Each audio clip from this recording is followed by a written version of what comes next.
Hello मेरे भाई। कैसे आप लोग? सब ठीक है? चलो मेरे भाई, अर्थमेटिक एडवांस मैथ में मेरा क्या चल रहा है बताना अभी। एडवांस मैथ में मेरा हाइट एंड डिस्टेंस चल रहा है, ठीक है। और हाइट एंड डिस्टेंस में अभी तक मैंने पिछले क्लास में 34 नंबर क्वेश्चन तक करा दिया, ठीक है मेरे भाई। आज 35 नंबर क्वेश्चन से शुरू होगा और आज भी बहुत ही बेहतरीन बेहतरीन क्वेश्चन सब होगा, ठीक है मेरे भाई। मेरे चैनल पर अगर नया हो, मेरा वीडियो अगर अच्छा लगता है, मेरा क्लास तुमको बाकी टीचर से अलग समझ में आता है, तो मेरे चैनल को लाइक करो, सब्सक्राइब करो और अपने दोस्तों में शेयर करो। इससे क्या होगा, मेरा मोटिवेशन थोड़ा सा बढ़ेगा, ठीक है। और मैं और अच्छा तरीका से तुम लोग को क्लास देता चला जाऊंगा, ठीक है मेरे भाई। मेरा थोड़ा सा सपोर्ट करो तो मैं यूट्यूब पे इसी तरह से पूरा का पूरा अर्थमेटिक और पूरा का पूरा एडवांस मैथ का एक एक चैप्टर बहुत ही डिटेल में मैं अपलोड करता चला जाऊंगा फ्री ऑफ कॉस्ट, ठीक है। चलो मेरे भाई, तो क्वेश्चन शुरू करते हैं। ध्यान से देखना मेरे भाई, ये सवाल क्या कहना चाह रहा है। सवाल नंबर 35 क्या कहना चाह रहा है, इस सवाल को ध्यान से देखना मेरे भाई। इस सवाल को ध्यान से देखना। चलो, इस सवाल को ध्यान से देखना मेरे भाई, ये सवाल क्या कहना चाह रहा है, ठीक है। 240 मीटर ऊंची पहाड़ी के शीर्ष से, देखो मेरे भाई ध्यान से, एक पहाड़ी है, पहाड़ी, उस पहाड़ी के शीर्ष से किसी खंबे के शीर्ष और तल का अवनमन कोण क्रमशः 30 डिग्री और 60 डिग्री है, ठीक है। जैसे जैसे क्वेश्चन कहता है वैसे फिगर लगाते चले जाओ, ठीक है। एक पहाड़ी के बारे में बात कर रहा है, ठीक है मेरे भाई। तो मैं एक पहाड़ी लगा लिया इस तरीके से, ठीक है। अब तुम बताओ मेरे भाई, पहाड़ी अगर होगा तो कोई ना कोई बेस पे खड़ा होगा, बिल्कुल कोई ना कोई बेस पे खड़ा होगा, ठीक है। इस पहाड़ी की ऊंचाई कितना है, तो इस पहाड़ी की ऊंचाई है 240 मीटर। इस पहाड़ी की हाइट कितना है, तो इस पहाड़ी की हाइट कितना है, 240 मीटर, ठीक है। ये पहाड़ी की ऊंचाई हो गया, ठीक है मेरे भाई। आगे पढ़ो। पहाड़ी के शीर्ष से किसी खंबे के शीर्ष और तल का अवनमन कोण क्रमशः 30 डिग्री और 60 डिग्री है, ठीक है। तो खंबे की ऊंचाई और पहाड़ी से उसकी दूरी के बीच का अंतर बताना क्या होगा, ठीक है मेरे भाई, ठीक है। पहाड़ी के शीर्ष से किसी खंबे के शीर्ष और तल का अवनमन कोण, ठीक है मेरे भाई। मान लो कि ये बेस पर एक खंबा भी पड़ा हुआ है, बेस पर ये एक खंबा पड़ा हुआ है, ध्यान से सुनना मेरे भाई। इस बेस पर एक खंबा पड़ा हुआ है इस तरीके से, एक खंबा पड़ा हुआ है इस तरीके से, ठीक है। तो पहाड़ी के शीर्ष से खंबे के शीर्ष और तल का अवनमन कोण 30 डिग्री और 60 डिग्री है, ठीक है मेरा भाई। यानी अवनमन कोण बन रहा है, तो अवनमन कोण बन रहा है, तो पहाड़ी के शीर्ष पर ही अवनमन कोण बनेगा, पहाड़ी के शीर्ष पर ही अवनमन कोण बनेगा। अवनमन कोण हमेशा ऊपर बनता है, ठीक है। जो किसका होता है, नीचे वाला चीज का होता है, जो नीचे वाला बिंब, जो है ना, जो नीचे वाला बिंब का होता है, ठीक है। तो पहाड़ी के शीर्ष पर अवनमन कोण बन रहा है, ठीक है। तो एक अवनमन कोण इस खंबे के शीर्ष का हो रहा है, एक अवनमन कोण इस खंबे के शीर्ष का हो रहा है, ठीक है मेरे भाई। तो तुम बताओ यहां पर जो अवनमन कोण बन रहा है वो खंबे के शीर्ष का है, तो यहां से एक दृष्टि रेखा जाएगा इस तरीके से और एक क्षैतिज रेखा जाएगा इस तरीके से, क्षैतिज रेखा। तो इसके बीच में एगो अवनमन कोण बन रहा है, ये वाला एंगल बन रहा है इसके बीच में, ये वाला एंगल, ठीक है मेरे भाई, ये वाला एंगल बन रहा है। और खंबे के शीर्ष का अवनमन कोण 30 डिग्री है। इसको ऐसे पढ़ना, खंबे के शीर्ष और तल का अवनमन कोण क्रमशः 30 डिग्री और 60 डिग्री है। इसका मतलब शीर्ष का अवनमन कोण 30 डिग्री है और तल का अवनमन कोण 60 डिग्री है, ठीक है मेरे भाई, ठीक है। तो खंबे के शीर्ष का अवनमन कोण, यानी खंबे के शीर्ष पर जो है ना, यहां जो अवनमन कोण बन रहा है वो खंबे के शीर्ष का है, और ये अवनमन कोण कितना डिग्री का है, 30 डिग्री का। ये अवनमन कोण 30 डिग्री का, ठीक है मेरे भाई, ठीक है। इसके बाद आगे पढ़ना, फिर से खंबे के, फिर से इस पहाड़ी के शीर्ष पे, इस पहाड़ी के शीर्ष पे यहां पे फिर से अवनमन कोण बन रहा है, लेकिन इस बार जो अवनमन कोण है वो खंबे के शीर्ष का नहीं है, खंबे के तल का अवनमन कोण बन रहा है। इस बार जो अवनमन कोण पहाड़ी के शीर्ष पे बन रहा है वो किसका अवनमन कोण है, वो खंबे के तल का है, तल का। तो तू बता मेरे भाई, यहां पर अवनमन कोण बन रहा है इस बिंदु पर, जो इस बिंदु का है, तो यहां से एक दृष्टि रेखा पास करेगा, ध्यान से देखते रहना, यहां से एक दृष्टि रेखा पास करेगा और ये क्षैतिज रेखा तो है ही है, ये क्षैतिज रेखा तो है ही है। तो इसके बीच का जो ये वाला एंगल है, यही अब एंगल जो है वही अवनमन कोण है। कितना डिग्री का है, 60 डिग्री का है, 60 डिग्री का। तो ये वाला एंगल कितना हो जाएगा, 60 डिग्री का हो जाएगा, 60 डिग्री का, ठीक है मेरा भाई। इतना बात मेरा समझ में आ गया, इतना बात मेरा समझ में आ गया। अब तुम बताओ मेरे भाई, ध्यान से सुनना, हमको अवनमन कोण को उन्नयन कोण पे उतारना होता है, हमको अवनमन कोण पे को उन्नयन कोण पे उतारना होता है। तो इस बिंदु से क्या मैं एक सीधी रेखा खींच सकता हूं, क्षैतिज रेखा, बिल्कुल एकदम सीधी रेखा, क्षैतिज रेखा खींच सकता हूं क्या, बिल्कुल मैं क्षैतिज रेखा खींच सकता हूं, ठीक है मेरे भाई, ठीक है। अब ध्यान से सुनना, इस अवनमन कोण को उन्नयन कोण पे उतारो, देखो मेरे भाई ध्यान से, ये वाला एंगल 60 डिग्री का है और ये दृष्टि रेखा है, इसको पकड़ के नीचे आओगे तो ये वाला एंगल कितना हो जाएगा, 60 डिग्री का। ये अवनमन कोण उन्नयन कोण पे उतर गया, नहीं नहीं। अब ये वाला एंगल 30 डिग्री का है, अब ये वाला दृष्टि रेखा पकड़ के आओगे, ये वाला दृष्टि रेखा पकड़ के आओगे तो ये वाला अवनमन कोण कितना हो जाएगा, 30 डिग्री का, यहाँ पे उन्नयन कोण बन जाएगा, 30 डिग्री का क्या बन जाएगा, उन्नयन कोण बन जाएगा, ठीक है मेरा भाई, 30 डिग्री का उन्नयन कोण बन जाएगा। हमारी बात समझ गया, हमारी बात समझ गया, 30 डिग्री का उन्नयन कोण बन जाएगा, ठीक है। चलो तो अब तुमसे क्वेश्चन क्या पूछ रहा है बताना, अब तुमसे क्वेश्चन क्या पूछ रहा है, खंबे की ऊंचाई और पहाड़ी से उसके बीच की दूरी का अंतर बताना क्या होगा। खंबे की ऊंचाई और पहाड़ी से उसकी दूरी, देखो मेरे भाई ध्यान से, ये रहा खंबे की ऊंचाई, और खंबे की ऊंचाई को मैं x मान लेता हूं, x, खंबे की ऊंचाई को मैं x मान लेता हूं, ठीक है। और खंबे से पहाड़ी की दूरी, ये पहाड़ी है, पहाड़ी यहां पे 90 डिग्री का एंगल बनेगा, ये पहाड़ी है, और पहाड़ी से खंबे की दूरी को मैं y मान लेता हूं, y, खंबे से पहाड़ी की दूरी को मैं क्या मान लेता हूं, खंबे से है ना, पहाड़ी से खंबा कितना दूरी पर है, y दूरी पर है, y दूरी। तो इसी दोनों के बीच का डिफरेंस निकालना क्या होगा, पता नहीं ये बड़ा होगा कि ये बड़ा होगा, इसलिए मैं x डिफरेंस y लगा देता हूं, जो बड़ा होगा उसमें से घटा लेंगे, ठीक है, जो बड़ा होगा उसमें से घटा लेंगे, ठीक है। क्वेश्चन यही पूछ रहा है। चलो मेरे भाई, अब इस क्वेश्चन को कैसे सॉल्व करना बताना, इस क्वेश्चन को कैसे सॉल्व किया जाएगा ये बताओ मेरे भाई, ध्यान से सुनना। इसमें तुमको दो समकोण त्रिभुज नजर आएगा, ठीक है। एक समकोण त्रिभुज को गौर से देखना, ये वाला समकोण त्रिभुज, एक समकोण त्रिभुज को यहां से देखना, यहां से गौर से, ये वाला समकोण त्रिभुज नजर आएगा जो बड़ा वाला समकोण त्रिभुज है, ठीक है। यहां से यहां जो समकोण त्रिभुज नजर आ रहा है वो बड़ा वाला समकोण त्रिभुज है, बड़ा वाला, ठीक है, ये बड़ा वाला समकोण त्रिभुज है, ठीक है। अब इसमें एक छोटा वाला समकोण त्रिभुज भी नजर आएगा। अब छोटा वाला समकोण त्रिभुज कौन है, तो ध्यान से देखना मेरा भाई, ये वाला जो लाइन तुमको दिखाई दे रहा है, ये वाला यहां से लेकर यहां तक, यहां से लेकर यहां तक, तो ये छोटा वाला समकोण त्रिभुज है। यहां पे 90 डिग्री का एंगल बनेगा, यहां पे 90 डिग्री का एंगल बनेगा, ठीक है। तो दो समकोण त्रिभुज तुमको दिखाई दे रहा है, एक समकोण त्रिभुज इसमें छोटा है, एक समकोण त्रिभुज बड़ा है, ठीक है। बस छोटा समकोण त्रिभुज से शुरुआत करो, फिर बड़ा समकोण त्रिभुज में जाओ, फिर उसके बाद जो समकोण त्रिभुज के तीनों कोण होता है उसके सामने की भुजा का रेशियो लगाओ, ये क्वेश्चन निपट जाएगा, ठीक है, ये क्वेश्चन निपट जाएगा। तो तुम बता मेरे भाई ये क्वेश्चन कैसे सॉल्व होगा बताना, ये क्वेश्चन कैसे सॉल्व होगा। पहले मैं छोटा समकोण में काम करूंगा, तो ध्यान से सुनना, ये छोटा समकोण है, तो 30 डिग्री के सामने कितना यूनिट होता है, 1 यूनिट होता है, 1 यूनिट। तो यहां से यहां 60 डिग्री का एंगल है, तो 60 डिग्री के एंगल के सामने कितना यूनिट होगा, 60 डिग्री के कोण के सामने कितना यूनिट होता है, तो √3 यूनिट होता है, √3 यूनिट, ठीक है। ये √3 यूनिट होगा, √3 यूनिट, ठीक है। छोटा वाला समकोण का काम हो गया समाप्त, ठीक है। अब बड़ा वाला समकोण में आना, बड़ा वाला समकोण में, बड़ा वाला समकोण में आना, ध्यान से सुनना मेरे भाई, ये रहा बड़ा वाला समकोण, बड़ा वाला समकोण। तो बड़ा वाला समकोण का ये वाला जो कोण है, ये कितना डिग्री का, ये वाला कोण, तो ये 30 डिग्री का कोण है, ये 60 डिग्री का कोण है, ये 90 डिग्री का। तो 30 डिग्री के सामने कितना यूनिट होगा, तो 30 डिग्री के सामने 1 यूनिट होगा, 30 डिग्री के सामने 1 यूनिट होगा। और 60 डिग्री के सामने ये पूरा लाइन है, ये पूरा साइड हो जाएगा, 60 डिग्री के एंगल के सामने ये पूरा साइड हो जाएगा। और ये कितना डिग्री का होगा, तो 60 डिग्री के सामने ये √3 यूनिट का होगा। √3 यूनिट का मतलब यहां से लेकर यहां तक का लेंथ हो गया, ये पूरा लेंथ हो जाएगा √3 यूनिट का, ये पूरा लेंथ हो जाएगा √3 यूनिट का, ठीक है मेरे भाई। इतना बात मेरा समझ में आ रहा है, इतना बात मेरा समझ में आ रहा है। अब तुम बताओ मेरे भाई कौन सा रेशियो किसके साथ मूव कर रहा है, ये बताओ, ध्यान से सुनना। ये दोनों रेशियो एक साथ बैठा हुआ है, ये दोनों रेशियो एक साथ बैठा हुआ है, और ये दोनों रेशियो एक साथ बैठा हुआ है, ये दोनों रेशियो एक साथ बैठा हुआ है, ठीक है, ठीक है। और हमको रेशियो बैलेंस भी करना होगा, कैसे बैलेंस करना होगा, ध्यान से सुनना। देखो अब ये नीचे में जो बनता है वो रेक्टेंगल बन जाता है, यहां जो बनेगा नीचे में हमेशा रेक्टेंगल बनता है, आयत बनता है।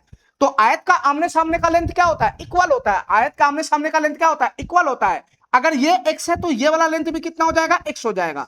यहां से लेकर यहां तक ये वाला लेंथ भी कितना हो जाएगा, x हो जाएगा, ठीक है। और ये लेंथ अगर y है तो ये लेंथ भी कितना हो जाएगा, y हो जाएगा, ये लेंथ भी y हो जाएगा। और तुम देखो ये दोनों लेंथ अगर बराबर है, ये दोनों लेंथ अगर बराबर है, तो दोनों का वैल्यू भी बराबर होना चाहिए, दोनों का वैल्यू भी बराबर होना चाहिए। अब ये 1 यूनिट है, ये √3 यूनिट है, ठीक है।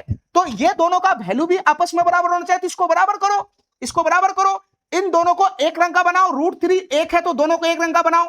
तो √3 को मैं नहीं छेड़ सकता हूं, मैं इसी को छेड़ देता हूं, ठीक है। मैं इसी एक को √3 बना लेता हूं, तो इसमें मैं √3 से गुना करूंगा, तो इसका जो रेशियो जिसके साथ है वो भी √3 से गुना हो जाएगा, उसमें भी √3 से गुना हो जाएगा, ठीक है मेरे भाई, उसमें भी √3 से गुना हो जाएगा। तो ये रेशियो हमारा बैलेंस हो गया, नहीं, ये रेशियो हमारा बैलेंस हो जाएगा। तो यहां से यहां का लेंथ कितना हो गया, ध्यान से सुनना, ध्यान से सुनना मेरे भाई, ध्यान से देखते रहना, ध्यान से देखते रहना। अब ये लो, अब ये लो यार, 1 मिनट, चलो मेरे भाई। तो यहां से बताना ये वाला लेंथ कितना हो गया, √3 गुना √3 3 यूनिट का हो गया। यहां से लेकर यहां तक का लेंथ 3 यूनिट का हो गया, ठीक है। जिसमें से ये वाला लेंथ कितना, 1 यूनिट का, यहां से लेकर यहां तक 1 यूनिट का है। तो 3 यहां से यहां तक 3 है, यहां से यहां तक 1 है, तो 3 में से ये पूरा लेंथ में से इतना लेंथ घट जाएगा, तो ये वाला लेंथ कितना हो जाएगा, 2 यूनिट का, ठीक है। यानी ये वाला लेंथ कितना हो गया, 2 यूनिट का हो गया, 2 यूनिट का। यहां से लेकर यहां तक का लेंथ कितना हो गया, 2 यूनिट का, ठीक है, ठीक है मेरा भाई, ठीक है। इतना बात समझ में आ गया, इतना बात समझ में आ गया। तो तू बता मेरा भाई हमको क्या निकालना है, किसका वैल्यू निकालना है, हमको x और y का मान निकालना है, ठीक है, ठीक है। तो x का वैल्यू 2 यूनिट है और y का वैल्यू √3 यूनिट है, ठीक है। x का वैल्यू कितना यूनिट है, 2 यूनिट है, x बराबर 2 यूनिट है। x बराबर 2 यूनिट है, x बराबर 2 यूनिट है, और y बराबर कितना यूनिट है बताना, y बराबर कितना यूनिट है, और y बराबर √3 यूनिट है, y बराबर √3 यूनिट है, y बराबर √3 यूनिट है, ठीक है। हमको इसी के बीच का डिफरेंस निकालना है, हमको इसी के बीच का डिफरेंस निकालना है। तो किसका वैल्यू ज्यादा होगा, 2 का वैल्यू ज्यादा है, ये बड़ा वैल्यू है, ये छोटा वैल्यू है, नहीं ये छोटा वैल्यू है, ठीक है। तो x माइनस वाई निकालना है, यानी इन दोनों के बीच का डिफरेंस निकालना है। तो 2 में से ये √3 घटेगा, ठीक है। तो 2 माइनस √3, इन दोनों के बीच का डिफरेंस कितना हो जाएगा, 2 माइनस √3 यूनिट है। तो फाइनली हमको किसका वैल्यू निकालना होगा, फाइनली हमको 2 माइनस √3 यूनिट का वैल्यू निकालना होगा, ठीक है। तो 2 माइनस √3 यूनिट का वैल्यू कब आएगा, जब मेरे पास 1 यूनिट का वैल्यू आएगा। 1 यूनिट का वैल्यू कब आएगा, जो क्वेश्चन के अकॉर्डिंग डाटा है, जो मेरे अकॉर्डिंग डाटा है, उसका मुंह मिलाएंगे तो 1 यूनिट का वैल्यू आएगा। तो क्वेश्चन के अकॉर्डिंग एक्चुअल डाटा कहां पे, ध्यान से देखना, यहां है एक्चुअल डाटा, यहां पर है, यहां से लेकर यहां तक का एक्चुअल लेंथ कितना है, 240 मीटर है। यहां से लेकर यहां तक का एक्चुअल लेंथ कितना है, 240 मीटर है, ठीक है मेरे भाई। तुम बताओ यहां से लेकर यहां तक का लेंथ एक्चुअल में 240 मीटर है, और मेरे अकॉर्डिंग यूनिट में कितना है, यहां से लेकर यहां तक का लेंथ, तो यहां से लेकर यहां तक का लेंथ मेरे अकॉर्डिंग यूनिट में कितना है, तो √3 गुना √3 3 यूनिट है, 3 यूनिट, यानी 3 यूनिट का वैल्यू क्वेश्चन के अकॉर्डिंग कितना दे रखा है, 3 यूनिट का वैल्यू कितना है बताना, 3 यूनिट का वैल्यू कितना है, 240 मीटर है। 3 यूनिट का वैल्यू 240 मीटर है, तो 1 यूनिट का वैल्यू कितना हो जाएगा, बटा में 3, और हमको कितना यूनिट का वैल्यू निकालना है, 2 माइनस √3 यूनिट का वैल्यू निकालना है। तो 2 माइनस √3 से गुना करेंगे तो 2 माइनस √3 यूनिट का वैल्यू निकल जाएगा। बस यहां पर काट कूट करेंगे तो हमारा आंसर आ जाएगा, नहीं हमारा आंसर आ जाएगा। देखना मेरे भाई ध्यान से, 3 से ये 240 कितना मरतबे चला जाएगा, 80 मरतबे चला जाएगा। तो इसका आंसर क्या बनेगा, 80 इंटू 2 माइनस √3। इसका आंसर फाइनली कितना बन गया, आंसर में √3 को नहीं तोड़े हुआ है, तो 80 इंटू 2 माइनस √3 मीटर इसका क्या हो जाएगा, आंसर बन जाएगा। 80 इंटू 2 माइनस √3 इसका आंसर बन जाएगा, ए नंबर ऑप्शन क्या हो जाएगा, करेक्ट हो जाएगा, ठीक है। अरे हमको x और y का मान निकालना था ना, तो x का वैल्यू 2 यूनिट है, y का वैल्यू √3 यूनिट है, तो दोनों के बीच का डिफरेंस निकालना है ना, तो 2 माइनस √3 बनेगा। अब 2 माइनस √3 यूनिट का वैल्यू कैसे निकलेगा, जब तुम्हारे पास 1 यूनिट का वैल्यू आएगा, तो यहां से यहां तक का लेंथ का एक्चुअल वैल्यू 240 मीटर है, और यहां से यहां तक का जो लेंथ है उसका वैल्यू यूनिट में कितना है, तो यूनिट में √3 गुना √3 3 यूनिट है ना, √3 गुना √3 3 यूनिट है ना, यहां से यहां तक का लेंथ। एक दो बार रिपीट करके देखागा तो है ना, तब जाके ये क्वेश्चन तुम्हारे भेजा में घुसेगा। चलो इस क्वेश्चन को ध्यान से देखना, सवाल नंबर 36 क्या कहना चाह रहा है, इस क्वेश्चन को ध्यान से देखना, ये सवाल क्या कहना चाह रहा है। गोलू 60 मीटर ऊंची भवन से कुछ दूरी पे खड़ा है, ध्यान से सुनना मेरा भाई, गोलू 60 मीटर ऊंची भवन से कुछ दूरी पे खड़ा है, और गोलू 1.8 मीटर लंबा है। इसमें गोलू का हाइट दे दिया, ठीक है, तो गोलू का हाइट दे दिया तो इसके हाइट को शो करना पड़ेगा, ठीक है मेरे भाई। जैसे जैसे क्वेश्चन कहता है उससे फिगर लगाओ। गोलू 60 मीटर ऊंची भवन से कुछ दूरी पर खड़ा है, यानी 60 मीटर ऊंचा एक भवन है, ध्यान से देखना मेरे भाई, 60 मीटर ऊंचा कोई भवन है, मान लो कि ये 60 मीटर ऊंचा कोई भवन है। अगर ये भवन है तो कोई ना कोई बेस पे खड़ा होगा, बिल्कुल बेस पे खड़ा होगा, ठीक है। चलो गोलू 1.8 मीटर लंबा है, 1.8 मीटर लंबा है, और गोलू भवन से कुछ दूरी पे खड़ा है। मान लो कि भवन यहां है, तो गोलू यहां पे खड़ा है, गोलू यहां पे खड़ा है, ये गोलू है, ठीक है। और गोलू का हाइट कितना है, गोलू का हाइट है 1.8 मीटर, गोलू का हाइट कितना है, 1.8 मीटर गोलू का हाइट है, ये गोलू का हाइट हुआ 1.8 मीटर का, ठीक है। और भवन की ऊंचाई कितनी है, तो भवन की ऊंचाई है 60 मीटर, भवन की ऊंचाई कितनी है, तो भवन की ऊंचाई है 60 मीटर, यहां से यहां तक का लेंथ क्या हो गया, भवन की ऊंचाई का, ठीक है। आगे बढ़ो, जब गोलू भवन की ओर बढ़ता है, ध्यान से सुनना मेरे भाई, जब गोलू भवन की ओर बढ़ता है तो उसके सिरे से भवन का उन्नयन कोण 45 डिग्री से 60 डिग्री हो जाता है, ठीक है मेरे भाई, ठीक है। हमारी बात ध्यान से सुनना, इसका मतलब यह हुआ कि गोलू जब इस बिंदु पे था, गोलू जब इस बिंदु पे था, इस बिंदु पे था, तो इसके सिरे पर एक उन्नयन कोण बनता था, इसके सिरे पर एक उन्नयन कोण बनता था, और यह उन्नयन कोण किसका था, तो ये जो भवन है उसके शीर्ष का था, उसके शीर्ष का, तो इसके सिरे पर उन्नयन कोण बनता था जो इसके शीर्ष का है, तो यहां से एक दृष्टि रेखा जाएगा, यहां से दृष्टि रेखा जाएगा, और बताओ ना इस बिंदु पर उन्नयन कोण बनेगा, तो जो इसका होगा इस बिंदु का, तो यहां से दृष्टि रेखा जाएगा, और यहां से दृष्टि रेखा जाएगा तो मैं यहां से एक क्षैतिज रेखा भी खींच सकता हूं, तभी तो उन्नयन कोण को शो करेगा, तभी तो उन्नयन कोण को शो करेगा। तो यहां का उन्नयन कोण क्वेश्चन के अकॉर्डिंग कितना है बताना, क्वेश्चन के अकॉर्डिंग कितना है, 45 डिग्री से 60 डिग्री हो जाता है, मतलब इस बिंदु पर उन्नयन कोण कितना डिग्री का है, 45 डिग्री का है।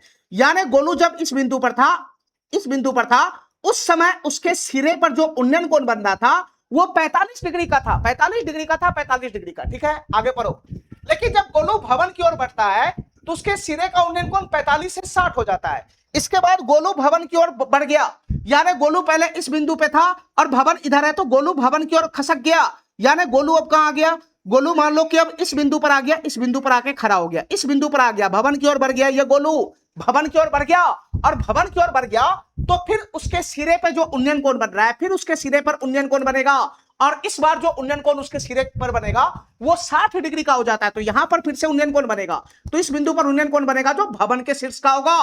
तो एक दृष्टि रेखा होगा, और क्षैतिज रेखा तो ये है ही है, क्षैतिज रेखा तो है ही है। तो यहां पर जो उन्नयन कोण बनेगा वो कितना डिग्री का हो जाएगा, 60 डिग्री का हो जाएगा, 60 डिग्री का, और यहां पर जो एंगल बनेगा वो 90 डिग्री का हो जाएगा। ठीक है, ठीक है, चलो मेरे भाई, तो हमको ये बताओ गोलू गोलू की जो हाइट है 1.8 मीटर यहां भी है, तो वही हाइट यहां पर भी रहेगा, 1.8 मीटर का हाइट यहां पर भी हो जाएगा, गोलू का हाइट यहां पर भी 1.8 मीटर का ही रहेगा। ठीक है, चलो आगे पढ़ो। तो गोलू भवन की ओर कितना दूरी तय किया, गोलू भवन की ओर कितना दूरी तय किया ये तुमको निकालना है। ठीक है, तो पहले गोलू कहां था, इस बिंदु पर था, अब गोलू कहां आ गया, भवन की ओर, इस बिंदु पर आ गया, तो यहां से यहां कितना दूरी हुआ यही हमको निकालना है। ठीक है, यानी ये वाला लेंथ निकाल के देना है क्या होगा, ये वाला लेंथ निकाल के देना है क्या होगा। ठीक है मेरे भाई, ठीक है, तो तुम बताओ ये क्वेश्चन कैसे सॉल्व करेगा, ध्यान से सुना मेरे भाई, इस क्वेश्चन में कुछ और नहीं है, ये क्वेश्चन कैसे सॉल्व होगा ध्यान से सुनना। 1.8 यहां, 1.8 यहां है, तो ये वाला लेंथ भी कितना हो जाएगा, 1.8 मीटर का ही हो जाएगा। यहां से यहां नीचे रेक्टेंगल बनेगा, हमेशा रेक्टेंगल, तो ये भुजा ये भुजा ये भुजा इक्वल हो जाएगा, ये भुजा इक्वल हो जाएगा, तो ये वाला लेंथ भी कितना हो जाएगा, 1.8 मीटर का ही हो जाएगा, 1.8 मीटर का ही हो जाएगा। ठीक है मेरे भाई, अब हमारी बात ध्यान से सुनना, अगर ये रेक्टेंगल बनेगा, अगर ये रेक्टेंगल बनेगा तो जो लेंथ ये वाला होगा वही लेंथ ये वाला हो जाएगा, ये दोनों लेंथ सेम हो जाएगा, ये दोनों लेंथ सेम हो जाएगा। ठीक है, तो चाहे तुम ये लेंथ निकाल लो चाहे ये लेंथ निकाल लो, दोनों बात तो सही है। तो तुम बताओ समकोण त्रिभुज तो ऊपर में बन रहा है ना, ऊपर में नीचे रेक्टेंगल है, तो हमेशा यही लेंथ निकलेगा, यही लेंथ निकलेगा। ठीक है, और जो ये लेंथ होगा उतना ही वैल्यू इसका हो जाएगा, नहीं हो जाएगा। ठीक है, चलो मेरे भाई, तो हमको ये बताओ ये पूरा लेंथ कितना है, यहां से यहां पूरा हाइट कितना है, 60 मीटर का है, 60 मीटर का, यहां से लेकर यहां तक पूरा हाइट 60 मीटर का है। तो हमको ये बताओ कि ये वाला लेंथ कितना होगा, यहां से लेकर यहां तक ये वाला लेंथ, क्योंकि समकोण त्रिभुज यहां से ऊपर है, तो हमको समकोण त्रिभुज का साइड खोजना पड़ेगा किसी भी हाल में। ठीक है, तो तुम बताओ ये पूरा लेंथ 60 मीटर का है, जिसमें यहां से लेकर यहां लेंथ 1.8 मीटर का है, तो 60 मीटर में से 1.8 मीटर घटा देंगे तो यही हरा वाला लेंथ नहीं आ जाएगा। तो 60 में से 1.8 घटाओगे तो कितना हो जाएगा, 60 में से 1 घटाओगे तो 59, 59 में से 0.8 घटाओगे तो कितना हो जाएगा, 59 में से 58.2 हो जाएगा, ये वाला लेंथ कितना हो जाएगा, 58.2 हो जाएगा, 58.2 हो जाएगा। ठीक है, ये वाला लेंथ हो जाएगा 58.2। ठीक है, इतना बात मेरा समझ में आ गया, इतना बात मेरा समझ में आ गया। ठीक है, अब सीधा सीधा ऊपर वाले समकोण त्रिभुज में आ जाओ, सीधा सीधा ऊपर में जो समकोण त्रिभुज बन रहा है यहां से लेकर यहां तक, ध्यान से देखना, इस वाले समकोण त्रिभुज में आ जाओ, यहां से लेकर यहां तक बड़ा वाला समकोण है, यहां से लेकर यहां तक बड़ा वाला समकोण है, और यहां से लेकर यहां तक ये वाला जो लेंथ तुमको दिखाई दे रहा है, ये वाला जो लेंथ दिखाई दे रहा है, ध्यान से देखते रहना, ये वाला जो लेंथ दिखाई दे रहा है ये छोटा वाला समकोण है। ठीक है, ये छोटा वाला समकोण है। ठीक है, तो पहले छोटा वाला समकोण में काम करो, फिर बड़ा वाला समकोण में काम करो, ऑटोमेटिक हमारा आंसर बन जाएगा, ऑटोमेटिक हमारा आंसर बन जाएगा। ठीक है मेरे भाई, ठीक है, तो पहले मैं छोटा वाला समकोण में आता हूं, ध्यान से सुनते रहना, पहले मैं छोटा वाला समकोण में आता हूं, इस समकोण में आता हूं, इस समकोण में, तो ये 30 डिग्री का एंगल बनेगा, 30 डिग्री का, तो 30 डिग्री के सामने ये कितना हो जाएगा, 1 यूनिट, 30 डिग्री के सामने 1 यूनिट होगा, तो 60 डिग्री के सामने ये लेंथ कितना हो जाएगा, √3 यूनिट, 60 डिग्री के सामने ये लेंथ कितना हो जाएगा, √3 यूनिट हो जाएगा। ठीक है, अब मैं बड़ा वाला समकोण में आता हूं, बड़ा वाला समकोण में, बड़ा वाला समकोण में, तो 45 डिग्री के सामने कितना यूनिट हो जाएगा, तो 45 डिग्री के सामने 1 यूनिट हो जाएगा, यही वाला लेंथ यहां से लेकर यहां तक, यहां से लेकर यहां तक ये वाला लेंथ, ये वाला लेंथ 1 यूनिट का, तो यहां पर भी 45 डिग्री, तो ये भी 45 डिग्री बनेगा पूरा, यहां से लेकर यहां तक ये पूरा 45 डिग्री बनेगा, तो 45 डिग्री के सामने भी कितना हो जाएगा, ये भी लेंथ 1 यूनिट का हो जाएगा पूरा, यहां से लेकर यहां तक 1 यूनिट का, यहां से लेकर यहां तक कितना हो जाएगा, 1 यूनिट का हो जाएगा। ठीक है मेरे भाई, ठीक है, तो तुम बताओ खाली रेशियो को बैलेंस करना है, बस खाली रेशियो को बैलेंस करना है, ये दोनों रेशियो एक साथ है और ये दोनों रेशियो एक साथ है, बस रेशियो को बैलेंस करो। कैसे बैलेंस करेगा, कैसे बैलेंस करेगा, देखना मेरे भाई ध्यान से, अब ये वाला लेंथ जो है ये लेंथ तो सेम है, तो इसका वैल्यू √3 यूनिट भी है और इसका वैल्यू 1 यूनिट भी है, तो ये तो गड़बड़ बात है ना, जब लेंथ सेम है तो दोनों का वैल्यू सेम होना चाहिए ना। तो तुम बताओ, मैं इसको तो छेड़छाड़ नहीं करूंगा, मैं इसी को छेड़छाड़ कर देता हूं, इसको √3 बना लेता हूं, तो एक में मैं √3 से गुना करूंगा तो यहां पर भी √3 से गुना करना पड़ जाएगा, यहां पर भी √3 से गुना करना पड़ जाएगा, नहीं गुना करना पड़ जाएगा। तो तुम बताओ मेरे भाई, अब ये लेंथ हो गया, अब ये लेंथ हो गया, अब ये लेंथ है ना बैलेंस हो गया, अब ये वाला लेंथ √3 यूनिट चाहे यहां से देखो चाहे यहां से देखो, दोनों बात तो सेम हो गया, दोनों बात तो सेम हो गया।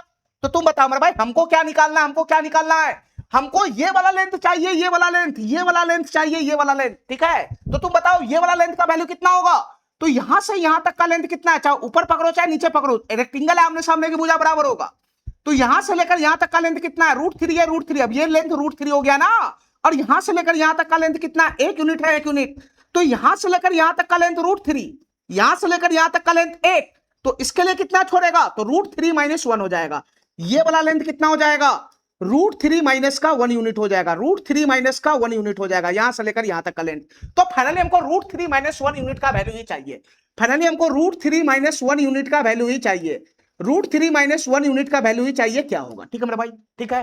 तो √3 - 1 यूनिट का वैल्यू कैसा आएगा, जब मेरे पास 1 यूनिट का वैल्यू आएगा, और 1 यूनिट का वैल्यू कैसा आएगा, जो क्वेश्चन के अकॉर्डिंग डाटा है, जो मेरे अकॉर्डिंग डाटा है, उसका मुंह मिलाएंगे तब जाकर 1 यूनिट का वैल्यू आएगा। तो तुम देखो मेरे भाई, क्वेश्चन के अकॉर्डिंग जो एक्चुअल डाटा है वो किधर है, क्वेश्चन के अकॉर्डिंग एक्चुअल डाटा किधर है, बताओ मेरे भाई, क्वेश्चन के अकॉर्डिंग एक्चुअल डाटा यहाँ 58.2 मीटर, यहाँ है, यहां से यहां तक का लेंथ, यहां से यहां तक का लेंथ 58.2 मीटर का, 58.2 मीटर का, और यूनिट में ये वाला लेंथ कितना है, यूनिट में √3 यूनिट है, √3 यूनिट, √3 यूनिट का वैल्यू कितना है, 58.2 है, √3 यूनिट का वैल्यू कितना है, ध्यान से देखना मेरे भाई, √3 यूनिट का वैल्यू क्वेश्चन के अकॉर्डिंग कितना है, तो √3 यूनिट का वैल्यू क्वेश्चन के अकॉर्डिंग कितना है, 58.2 मीटर है, 58.2 मीटर है, ये √3 यूनिट का वैल्यू है, ठीक है। तो तू बता मेरे भाई 1 यूनिट का वैल्यू कैसा आएगा, तो 1 यूनिट का वैल्यू आएगा बटा में √3 करके, ठीक है, ये 1 यूनिट का वैल्यू आ गया, ठीक है। हमको चाहिए √3 - 1 यूनिट का वैल्यू, ये 1 यूनिट का वैल्यू है, तो √3 - 1 यूनिट का वैल्यू कैसा आएगा, तो √3 - 1 से गुना करेंगे तो √3 - 1 यूनिट का वैल्यू आ जाएगा, नहीं आ जाएगा, नहीं आ जाएगा। तो तुम बताओ मेरे भाई इसका आंसर कितना बन जाएगा, ये बताओ, इसका आंसर कितना बन जाएगा, ये बताओ, ध्यान से देखना मेरे भाई, इसका आंसर कितना बन जाएगा, ये बताओ, ध्यान से देखना, देखो ये √3 है, ठीक है, तो √3 से ऊपर नीचे गुना कर दो, परमयकरण कर दो इसका, √3 से ऊपर नीचे गुना करके परमयकरण कर दो, ठीक है। तो √3 गुना √3 ऊपर में नीचे में है ना, नीचे में कितना हो जाएगा बताना, ये √3 गुना √3 कितना हो जाएगा, अरे कमीना, चलो ये √3 गुना √3 कितना हो जाएगा बताना, तो ये √3 गुना √3 हो जाएगा 3, नीचे में कितना आ गया, 3 आ गया, 3 नीचे में कितना आ गया, 3 आ गया, 3, ठीक है, ठीक है। अब 3 से ये क्या कट जाएगा, क्या 3 से कट जाएगा, 3 इकाई 3 और 3 नमा 27, 1 3 चौका 12, 19.4 मरतबे ये कट जाएगा, ठीक है, ठीक है। तो 3 से ये समाप्त हो गया, तो अब क्या बच गया बताना, √3 को जब मैं अंदर ले जाऊंगा तो ये फाइनली क्या बनेगा, 19.4 तो है ही आगे में, 19.4 तो है ही आगे में, √3 को अंदर मैं ले जाऊंगा तो √3 की गुना √3 में होगा तो कितना हो जाएगा, 3 हो जाएगा, 3, ठीक है, और माइनस का हो जाएगा √3, 3 माइनस √3, तो इसका फाइनल आंसर क्या बनेगा, 19.4, 19.4, 3 माइनस का √3, 3 माइनस का √3, ये वाला ऑप्शन हमारा क्या हो जाएगा, करेक्ट हो जाएगा, ये बी नंबर ऑप्शन क्या हो जाएगा, करेक्ट हो जाएगा, ठीक है, ये बी नंबर ऑप्शन क्या हो जाएगा, करेक्ट हो जाएगा। इतना बात क्या तुमको समझ में आ रहा है नलायक,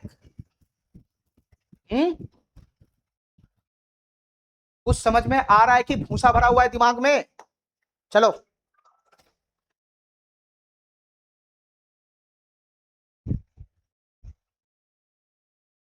इस क्वेश्चन को देखो, 37 नंबर क्वेश्चन क्या कहना चाह रहा है, 37 नंबर क्वेश्चन क्या कहना चाह रहा है, इस क्वेश्चन को ध्यान से देखना, 37 नंबर क्वेश्चन क्या कहना चाह रहा है, इस क्वेश्चन को ध्यान से देखना, चलो मेरे भाई इस क्वेश्चन को ध्यान से देखना। एक हवाई जहाज को हवाई अड्डे के पास आता देखा गया, ठीक है, हवाई जहाज है तो हवाई अड्डे के पास ही तो आएगा, यह जमीन पर प्रेक्षण बिंदु से 10 किलोमीटर की दूरी पर है और थीटा का उन्नयन कोण बनाता है, ठीक है, जमीन से प्रेक्षण बिंदु से 10 किलोमीटर की दूरी पर है और थीटा का उन्नयन कोण बनाता है, यदि हवाई जहाज जमीन से 8 किलोमीटर की ऊंचाई पर है। देखो मेरे भाई ध्यान से, हमारी बात ध्यान से सुनते रहना, ठीक है, मान लो कि ये जमीन है, ये जमीन है, ठीक है, और जमीन से कितना ऊंचाई पर, मान लो कि यहां पर हवाई जहाज उड़ रहा है, इस बिंदु पर हवाई जहाज उड़ रहा है, ठीक है, अब इस बिंदु पर जो हवाई जहाज उड़ रहा है वो जमीन से 8 किलोमीटर की ऊंचाई पर है, इस बिंदु पर हवाई जहाज यहां पर मान लो कि उड़ रहा है, ठीक है, जो जमीन से कितना ऊंचाई पर है, ऊंचाई का मतलब होता है एकदम सीधा रेखा 90 डिग्री का एंगल वाला, एकदम सीधा रेखा 90 डिग्री का एंगल वाला, ठीक है, तो हवाई जहाज इस बिंदु पर है तो जमीन से कितना ऊंचाई पे उड़ रहा है, तो जमीन से 8 किलोमीटर की ऊंचाई पे उड़ रहा है, जमीन से 8 किलोमीटर की ऊंचाई पे उड़ रहा है, ठीक है, तो यहां से यहां तक का जो हाइट है वो कितना हो जाएगा, 8 किलोमीटर का हो जाएगा, 8 किलोमीटर का, ठीक है। अब जमीन पर एक प्रेक्षण बिंदु भी है, जमीन पर एक प्रेक्षण बिंदु भी है, ठीक है। प्रेक्षण बिंदु किसको बोला जाता है? जहां से हवाई जहाज का लोकेशन वगैरह पता किया जाता है, ठीक है, कि वो कहां पे नहीं है, ठीक है। चलो, हर एक एयरपोर्ट पे एक प्रेक्षण बिंदु होता है जहां से हवाई जहाज को देखा जाता है। जब वो नजदीक आता है एयरपोर्ट का, तो वहां से उसको वो प्रेक्षण करता है, ऑब्जर्वेशन करता है कि वो कितना दूरी पर है, कौन सा रनवे पे उतरेगा, बस वही इसका काम है। तो जमीन पर मान लो कि यहां पर एक प्रेक्षण बिंदु है, ठीक है, प्रेक्षण बिंदु से 10 किलोमीटर की दूरी पर है। प्रेक्षण बिंदु से ये जो हवाई जहाज अभी इस बिंदु पर उड़ रहा है, वो प्रेक्षण बिंदु से 10 किलोमीटर की दूरी पर है। यानी यहां से यहां तक का जो लेंथ है वो कितना हो जाएगा? ये 10 किलोमीटर है, 10 किलोमीटर। यहां से यहां तक का जो दूरी है वो कितना है? वो 10 किलोमीटर है, 10 किलोमीटर, ठीक है मेरे भाई। इतना बात मेरा समझ में आ गया। और थीटा का उन्नयन कौन बनाता है?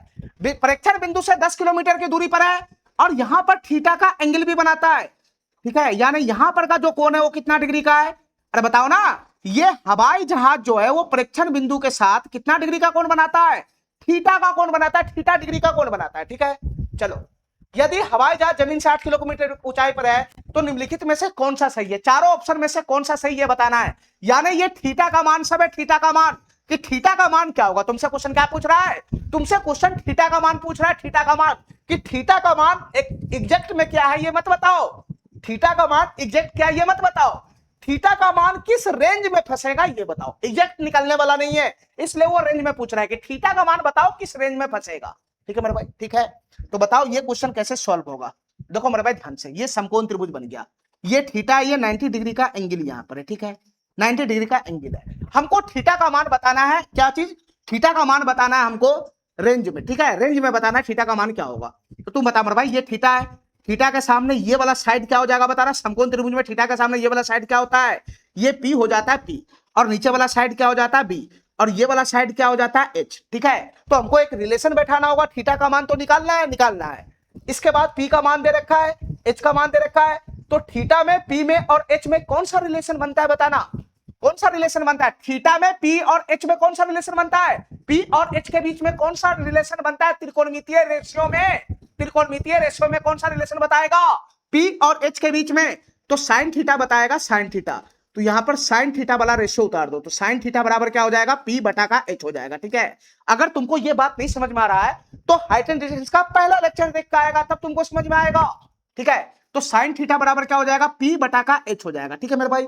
अब पी का वैल्यू कितना है? 8 है, 8, और एच का वैल्यू कितना है? 10 है, 10, ठीक है। तो इसको काटेंगे तो 2 चौक 8 और 2 पंजे 10 हो जाएगा, नहीं 10 हो जाएगा। तो तुम बताओ यहां से साइन थीटा का वैल्यू कितना आ जाएगा? यहां से साइन थीटा का वैल्यू कितना आ जाएगा? तो 4/5 का मतलब कितना होता है? ये हो जाएगा 0.8। 4 और 5, 4/5 का वैल्यू कितना होता है? 4/5 का वैल्यू कितना होता है? 0.8 हो जाएगा, 0.8 हो जाएगा, ठीक है मेरे भाई। तो बताओ थीटा का मान क्या बनेगा? फिर थीटा का मान क्या बनेगा? देखो मेरे भाई ध्यान से, यहां पर स्टैंडर्ड वैल्यू नहीं है कोई, यहां पर स्टैंडर्ड वैल्यू नहीं है। अगर 0.8 की जगह पर मान लो कि 1/2 रहता तो थीटा का मान होता था 30 डिग्री। अगर मान लो कि यहां पर 1/2 के जगह पे, 1/2 के जगह पे 0.8 के जगह पर 1/√2 रहता तो थीटा का वैल्यू हो जाता 45 डिग्री, थीटा का वैल्यू हो जाता 45 डिग्री। अरे कहने मेरा बात समझ रहा है? स्टैंडर्ड मान यहां पे नहीं है, ठीक है। अगर मान लो कि यहां पे 0.8 के जगह पे √3/2 रहता तो थीटा का मान हो जाता 60 डिग्री, थीटा का मान हो जाता 60 डिग्री। लेकिन यहां पर स्टैंडर्ड वैल्यू ये नहीं है, ठीक है। तो यहां पर थीटा का एग्जैक्ट मान नहीं निकलेगा, तो थीटा का एग्जैक्ट मान नहीं निकलेगा, इसलिए तो आंसर हमारा थीटा का एग्जैक्ट मान ना देकर रेंज में दे रखा है। तो थीटा का मान कौन से रेंज में पहुंचेगा ये हमको निकालना है, कौन से रेंज में पहुंचेगा थीटा का मान, कौन से रेंज में पहुंचेगा हमको निकालना है, ठीक है। तो तुम बता मेरे भाई थीटा का मान कौन से रेंज में पहुंचेगा? ध्यान से सुनना, साइन थीटा का वैल्यू है 0.8, ठीक है। हमारी बात ध्यान से सुनते रहना मेरे भाई। तुम ये बताओ साइन 0 डिग्री का वैल्यू कितना होता है? साइन 0 डिग्री का वैल्यू 0 होता है, 0। तुम हमको ये बताओ साइन 30 डिग्री का वैल्यू कितना होता है? तो साइन 30 डिग्री का वैल्यू होता है 1/2, 1/2 का मतलब 0.5 होता है, ठीक है, ठीक है। अब तुम बताओ साइन 45 डिग्री का वैल्यू कितना होता है? साइन 45 डिग्री का वैल्यू कितना होता है? तो साइन 45 डिग्री का वैल्यू होता है 1/√2, 1/√2 होता है, ठीक है। अगर मैं प्रमेयकरण करूंगा तो इसका वैल्यू डेसिमल में क्या बनेगा? तो √2 का वैल्यू कितना होता है? 1.414 होता है, ठीक है। √2 का वैल्यू कितना होता है? 1.414 होता है। मैं 1.4 लगा लेता हूं और √2 गुना √2 2 हो जाएगा, तो 1.4/2 कितना हो जाएगा? 0.7 हो जाएगा, ठीक है। तो अप्रोक्स में साइन 45 डिग्री का वैल्यू कितना हो जाएगा? ये 0.7 हो जाएगा, ठीक है, 0.7 हो जाएगा। इसके बाद साइन 60 डिग्री का वैल्यू बताओ कितना होता है। साइन 60 डिग्री का वैल्यू कितना होता है? तो साइन 60 डिग्री का वैल्यू होता है √3/2। साइन 60 डिग्री का वैल्यू कितना होता है? साइन 60 डिग्री का वैल्यू होता है √3/2। √3 का वैल्यू मैं 1.7 लेता हूं अप्रोक्स में, तो कितना हो जाएगा ये हो जाएगा 0.2816, 0.85 हो जाएगा। साइन 60 डिग्री का वैल्यू कितना हो जाएगा? 0.85 हो जाएगा, 0.85 हो जाएगा। ठीक है मेरा भाई, ठीक है। तो हमको इतना बताओ कि साइन थीटा में थीटा का मान कौन से रेंज में फंसेगा? थीटा का मान यहां पे साइन थीटा बराबर 0.8 है, तो थीटा का मान क्या बन सकता है? यहां बताओ थीटा का मान क्या बन सकता है? थीटा का मान क्या बन सकता है? तो देखो कि कौन से थीटा का वैल्यू 0.8 के है ना, 0.8 कौन से रेंज में फंस रहा है? 0.8 कौन से रेंज में फंस रहा है? ठीक है, साइन 45 डिग्री का वैल्यू 0.7 है, साइन 60 डिग्री का वैल्यू 0.85 है। तो ये जो साइन थीटा का वैल्यू 0.8 है, ये तो इसी रेंज में फंस रहा है ना, इसी रेंज में फंस रहा है ना। 0.7 और 0.85 के बीच में ही तो आएगा 0.80। अरे बताओ ना, ये 0.70 मान लो ना, और ये 0.85 है, ये 0.80 है, तो ये कौन से रेंज में फंसेगा? तो सर ये साइन ये 0.70 और 0.85 के बीच में फंसेगा, ये कहीं ना कहीं बीच में फंसेगा नहीं, ये 0.70 और 0.85 के बीच में फंसेगा, 0.80। तो थीटा का मान क्या होगा फिर? थीटा का मान क्या होगा? तो इसमें थीटा का मान क्या होगा? तो थीटा का मान 45 डिग्री से लेकर 60 डिग्री के बीच में फंसेगा। ठीक है, तो यहां थीटा का मान क्या होगा बताना। थीटा का मान यहां पे क्या होगा? तो जीरो, साइन थीटा का वैल्यू अगर 0.8 है, तो थीटा का मान इस रेंज से इस रेंज में ही तो फंसेगा, यानी 45 डिग्री से 60 डिग्री के बीच में फंसेगा। तो यहां जो थीटा का मान है वो 45 डिग्री से तो बड़ा होगा। साइन 45 डिग्री का वैल्यू 0.7 है, जबकि हमारा वैल्यू कितना है? 0.8 है। तो साइन 45 डिग्री के वैल्यू से तो बड़ा होगा, तो थीटा का मान 45 डिग्री से बड़ा होगा, लेकिन साइन 60 डिग्री से छोटा होगा। ठीक है, तो थीटा का मान 60 डिग्री से छोटा होगा, तो यहां पर कितना बन जाएगा? थीटा का मान जो है वो 45 डिग्री से बड़ा होगा और 60 डिग्री से छोटा होगा, यानी थीटा का मान 45 डिग्री से 60 डिग्री के बीच में फंसेगा, क्योंकि ये वैल्यू इसके बीच में फंस रहा है, 0.70 और 0.85 के बीच में फंस रहा है। तो यहां थीटा का मान किसके बीच में फंसेगा? तो 45 डिग्री और 60 डिग्री के बीच में फंसेगा। ठीक है, तो थीटा का मान 45 डिग्री और 60 डिग्री के बीच में फंसेगा। ये बी नंबर ऑप्शन क्या हो जाएगा? करेक्ट हो जाएगा। ठीक है, ठीक है, चलो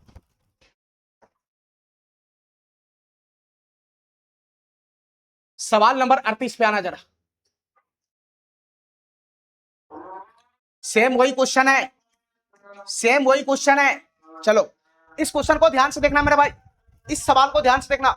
नदी के ऊपर 1200 मीटर की ऊंचाई पर उड़ने वाला हवाई जहाज से यह देखा गया है कि नदी के ऊपर 1200 मीटर ऊंचाई पर उड़ने वाला हवाई जहाज से यह देखा गया है कि नदी के दोनों किनारों पर विपरीत बिंदुओं के अवनमन कोण 30 डिग्री और थीटा है। देखो मेरे भाई ध्यान से सुनना, एक नदी के बारे में बात कर रहा है। ठीक है, तो मैं ये नदी ले लेता हूं, ये मैं नदी ले लेता हूं। ठीक है, ठीक है, ये मैं नदी ले लेता हूं, और नदी का एक किनारा ये रहा, नदी का एक किनारा ये रहा, और नदी का एक किनारा ये रहा। ठीक है मेरे भाई, नदी का एक किनारा ये रहा, एक किनारा वो रहा। ठीक है, नदी के ऊपर से हवाई जहाज उड़ रहा है, तो नदी के ऊपर से मान लो कि इस बिंदु पर कोई हवाई जहाज है, ध्यान से देखते रहना मेरे भाई, ध्यान से देखते रहना। इस बिंदु पर कोई हवाई जहाज उड़ रहा है, यहां पर इस बिंदु पर कोई हवाई जहाज उड़ रहा है यहां पर। ठीक है मेरे भाई, ठीक है। अब तुम बताओ, ये नदी का दो किनारा है, तो किसी न किसी बेस पे ही किनारा खड़ा होगा, किसी न किसी बेस पर ही किनारा खड़ा होगा। ठीक है, अब नदी के दोनों किनारों पर विपरीत बिंदुओं के अवनमन कोण 30 डिग्री और थीटा है। इसके कहने का क्या मतलब है? अवनमन कोण के बारे में बात कर रहा है, यानी हवाई जहाज अगर ऊपर उड़ रहा है तो यहां पर अवनमन कोण बनेगा जो नदी के इस किनारे का है, इस किनारे का है। ठीक है, तो इस तरीके से क्षैतिज रेखा चला जाएगा, इस तरीके से, सॉरी, इस तरीके से एक दृष्टि रेखा चला जाएगा, किनारा ही मिट गया। चलो चलो देखो, इस बिंदु पर अवनमन कोण बन रहा है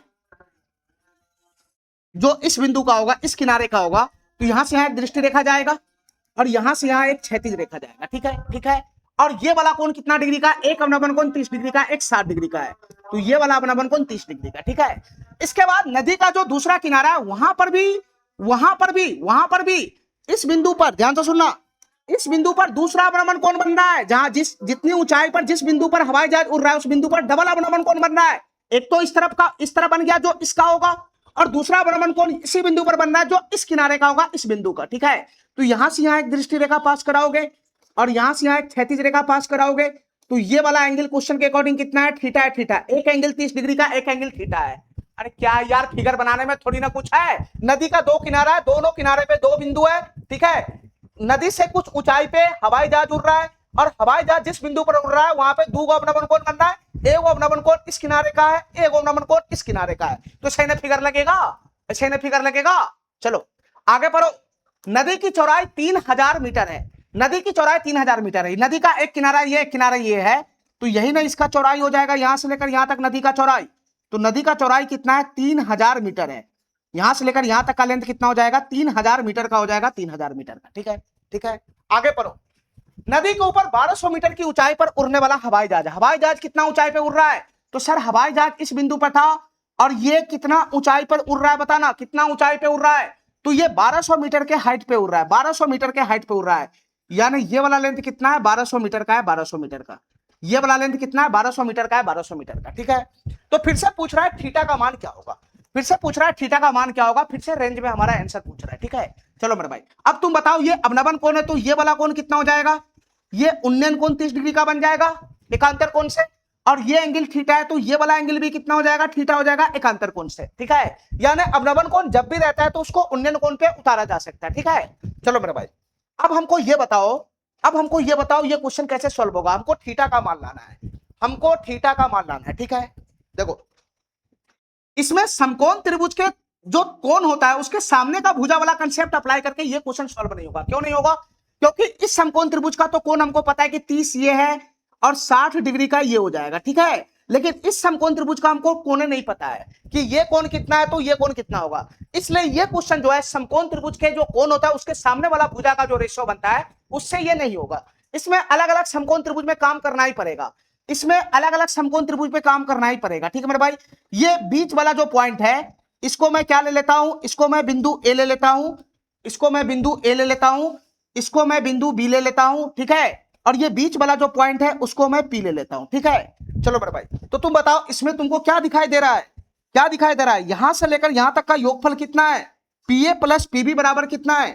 ठीक है, या फिर ऐसा करो, इसको मत लो, या फिर ऐसा करते हैं, ध्यान से सुनना मेरा भाई, या फिर ऐसा करते हैं,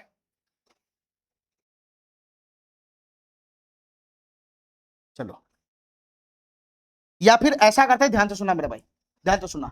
देखो यहां से यहां तक का लेंथ को मैं x मान लेता हूं, x। ठीक है, यहां से यहां तक का लेंथ को क्या मान लेता हूं मैं, x। ठीक है, यानी इस समकोण त्रिभुज का जो बेस है उसको मैं x मान लिया, और यहां से यहां तक का जो लेंथ है इसको मैं y मान लेता हूं, y। इसको मैं y मान लेता हूं, y। यानी इस समकोण त्रिभुज का जो बेस है उसको मैं y मान लिया। ठीक है, तो तुम बताओ यहां से यहां तक का लेंथ x है, यहां से यहां तक का लेंथ y है, तो x प्लस y बराबर कितना हो गया, 3000 हो गया। 3000 देखते रहना मेरे भाई ध्यान से, क्वेश्चन में थोड़ा सा कैलकुलेशन है।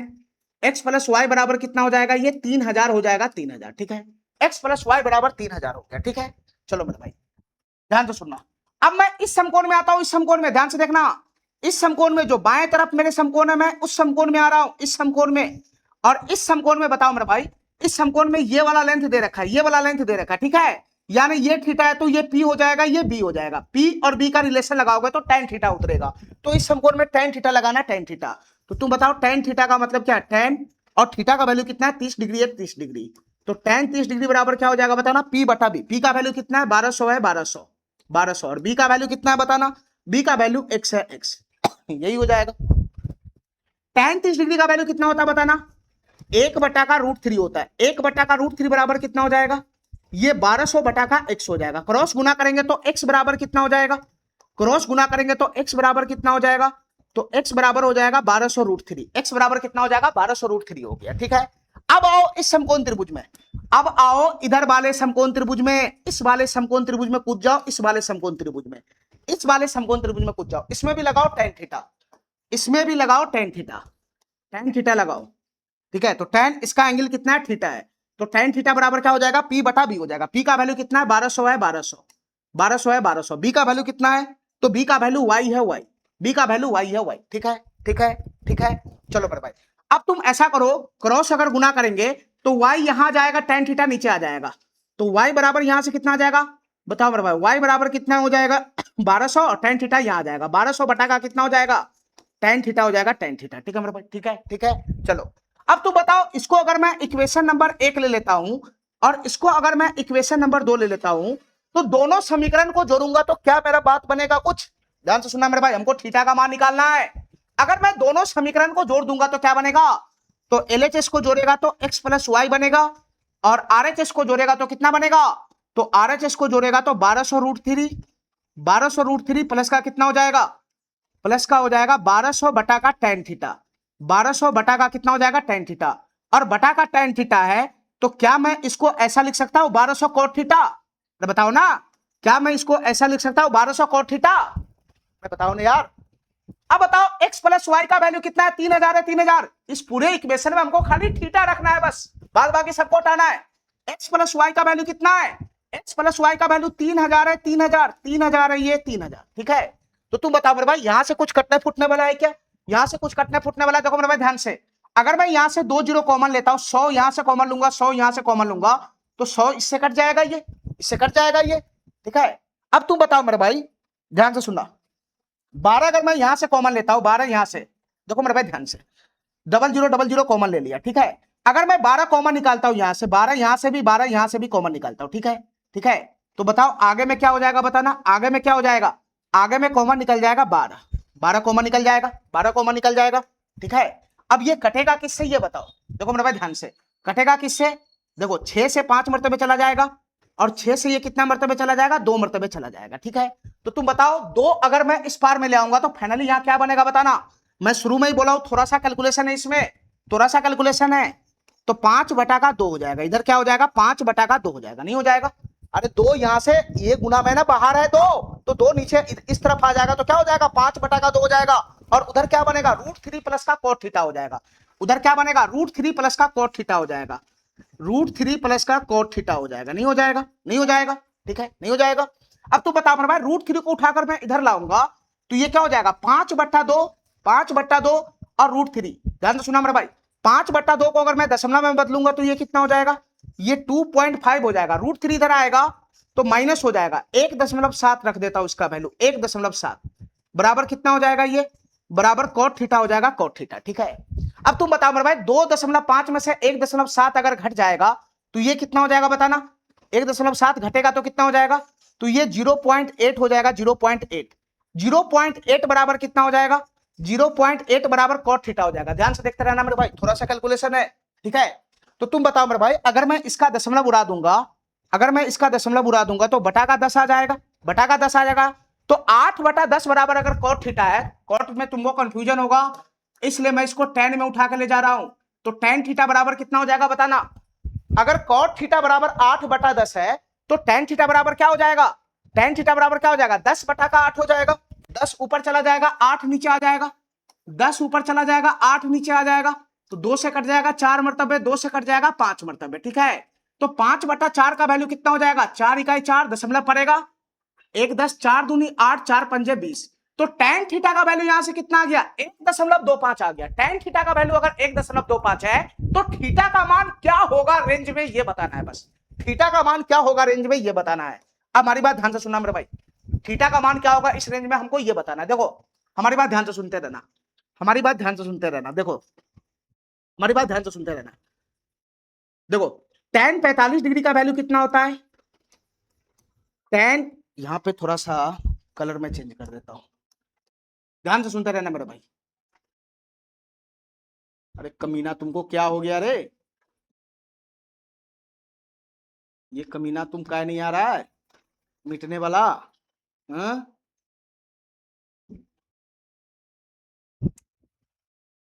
यार कभी कभी ये बोर्ड बहुत ज्यादा समस्या उत्पन्न करता है। चलो हमको ये बताओ मेरे भाई कि tan 45 डिग्री का वैल्यू क्या होगा?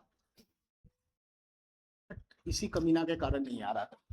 ठीक है, चलो tan 45 डिग्री का वैल्यू कितना होता है ये बताओ।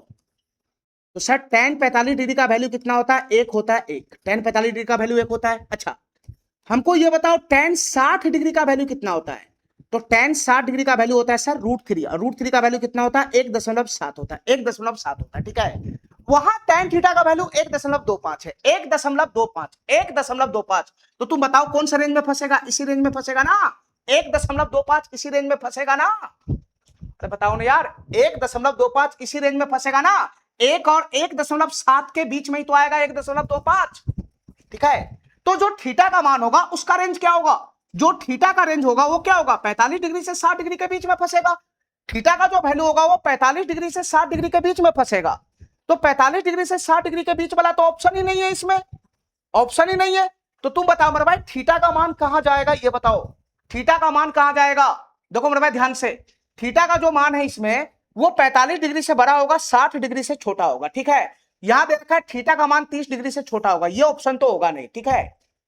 थीटा का मान 30 डिग्री से बड़ा होगा, 45 डिग्री से छोटा होगा, तो 45 डिग्री से थीटा का मान बड़ा होगा ना, क्योंकि ये जो वैल्यू है 1.25 इस रेंज में फंस रहा है, तो थीटा का मान 45 डिग्री क्रॉस कर जाएगा, थीटा का मान 45 डिग्री क्रॉस कर जाएगा, लेकिन ये बोल रहा है कि 45 डिग्री से छोटा, ये ऑप्शन तो होगा नहीं, ठीक है, ठीक है। अब बताओ मेरे भाई थीटा का मान इस ऑप्शन में थीटा का मान 60 डिग्री से बड़ा दिखा रखा है, लेकिन थीटा का मान जो है वो तो इसी रेंज में फंस रहा है, तो थीटा का मान अगर इस रेंज में फंस रहा है तो 60 डिग्री से कम होगा थीटा का मान, थीटा का मान 60 डिग्री से कम होगा, लेकिन इसमें थीटा का मान 60 डिग्री से ज्यादा शो हो रहा है, ये ऑप्शन तो होगा नहीं। क्या ये ऑप्शन होगा, क्या क्या ये ऑप्शन होगा, ये ऑप्शन बिल्कुल सही है। थीटा का मान 45 डिग्री से तो बड़ा होगा, सही है, लेकिन 90 डिग्री से छोटा होगा, ठीक है, 90 डिग्री से छोटा में ही 60 डिग्री होता है, तो ये वाला ऑप्शन इसका क्या हो जाएगा, करेक्ट हो जाएगा, सी नंबर ऑप्शन क्या हो जाएगा, इसका करेक्ट हो जाएगा, ठीक है, ठीक है। थोड़ा सा बुद्धि लगाने वाला क्वेश्चन था, ये मेंस लेवल का क्वेश्चन था। चलो 39 नंबर क्वेश्चन देखना,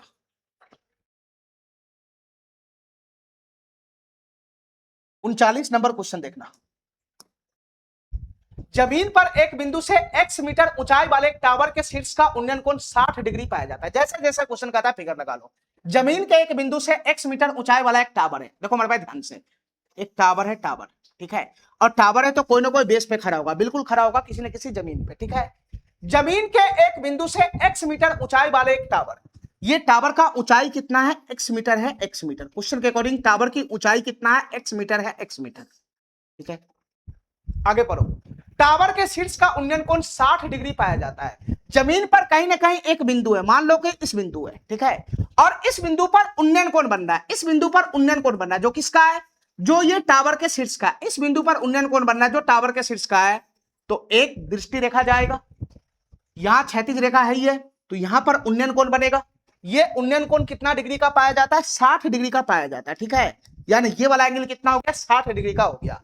अब ध्यान से सुनना, उस बिंदु से y मीटर दूर जाने पर यह 30 डिग्री का हो जाता है, यानी इस बिंदु से अब मैं इधर जाऊं कि इधर जाऊं ताकि उन्नयन कोण 30 डिग्री का हो जाए, तो तुमको मैं बताया हूं आई मुझे थीटा बढ़ता है, मुझे थीटा घटता है, तो इस बिंदु से इधर जाना है कि उधर जाना है, तो 30 डिग्री का उन्नयन कोण हो रहा है, इसका मतलब इस बिंदु से उधर जाना है, ठीक है। और जब इस बिंदु से इस बिंदु पर आ गया तो फिर इस बिंदु पर उन्नयन कोण बनेगा जो टावर के शीर्ष का होगा, और इस बार वो उन्नयन कोण कितना डिग्री का हो गया बताना, इस बार ये उन्नयन कोण कितना डिग्री का हो गया, तो ये 30 डिग्री का हो जाता है, 30 डिग्री का, 30 डिग्री का हो जाता है, ठीक है। और कितना दूर गया, कितना दूर गया, y मीटर दूर गया, इस बिंदु से y मीटर की दूरी पे चला गया अब ये, यानी इस बिंदु से इस बिंदु जाने में कितना दूरी तय हुआ, y मीटर का दूरी तय हुआ, ठीक है मेरे भाई, ठीक है, यानी यहां से यहां तक का दूरी कितना हो गया, y मीटर का हो गया, y मीटर का, ठीक है।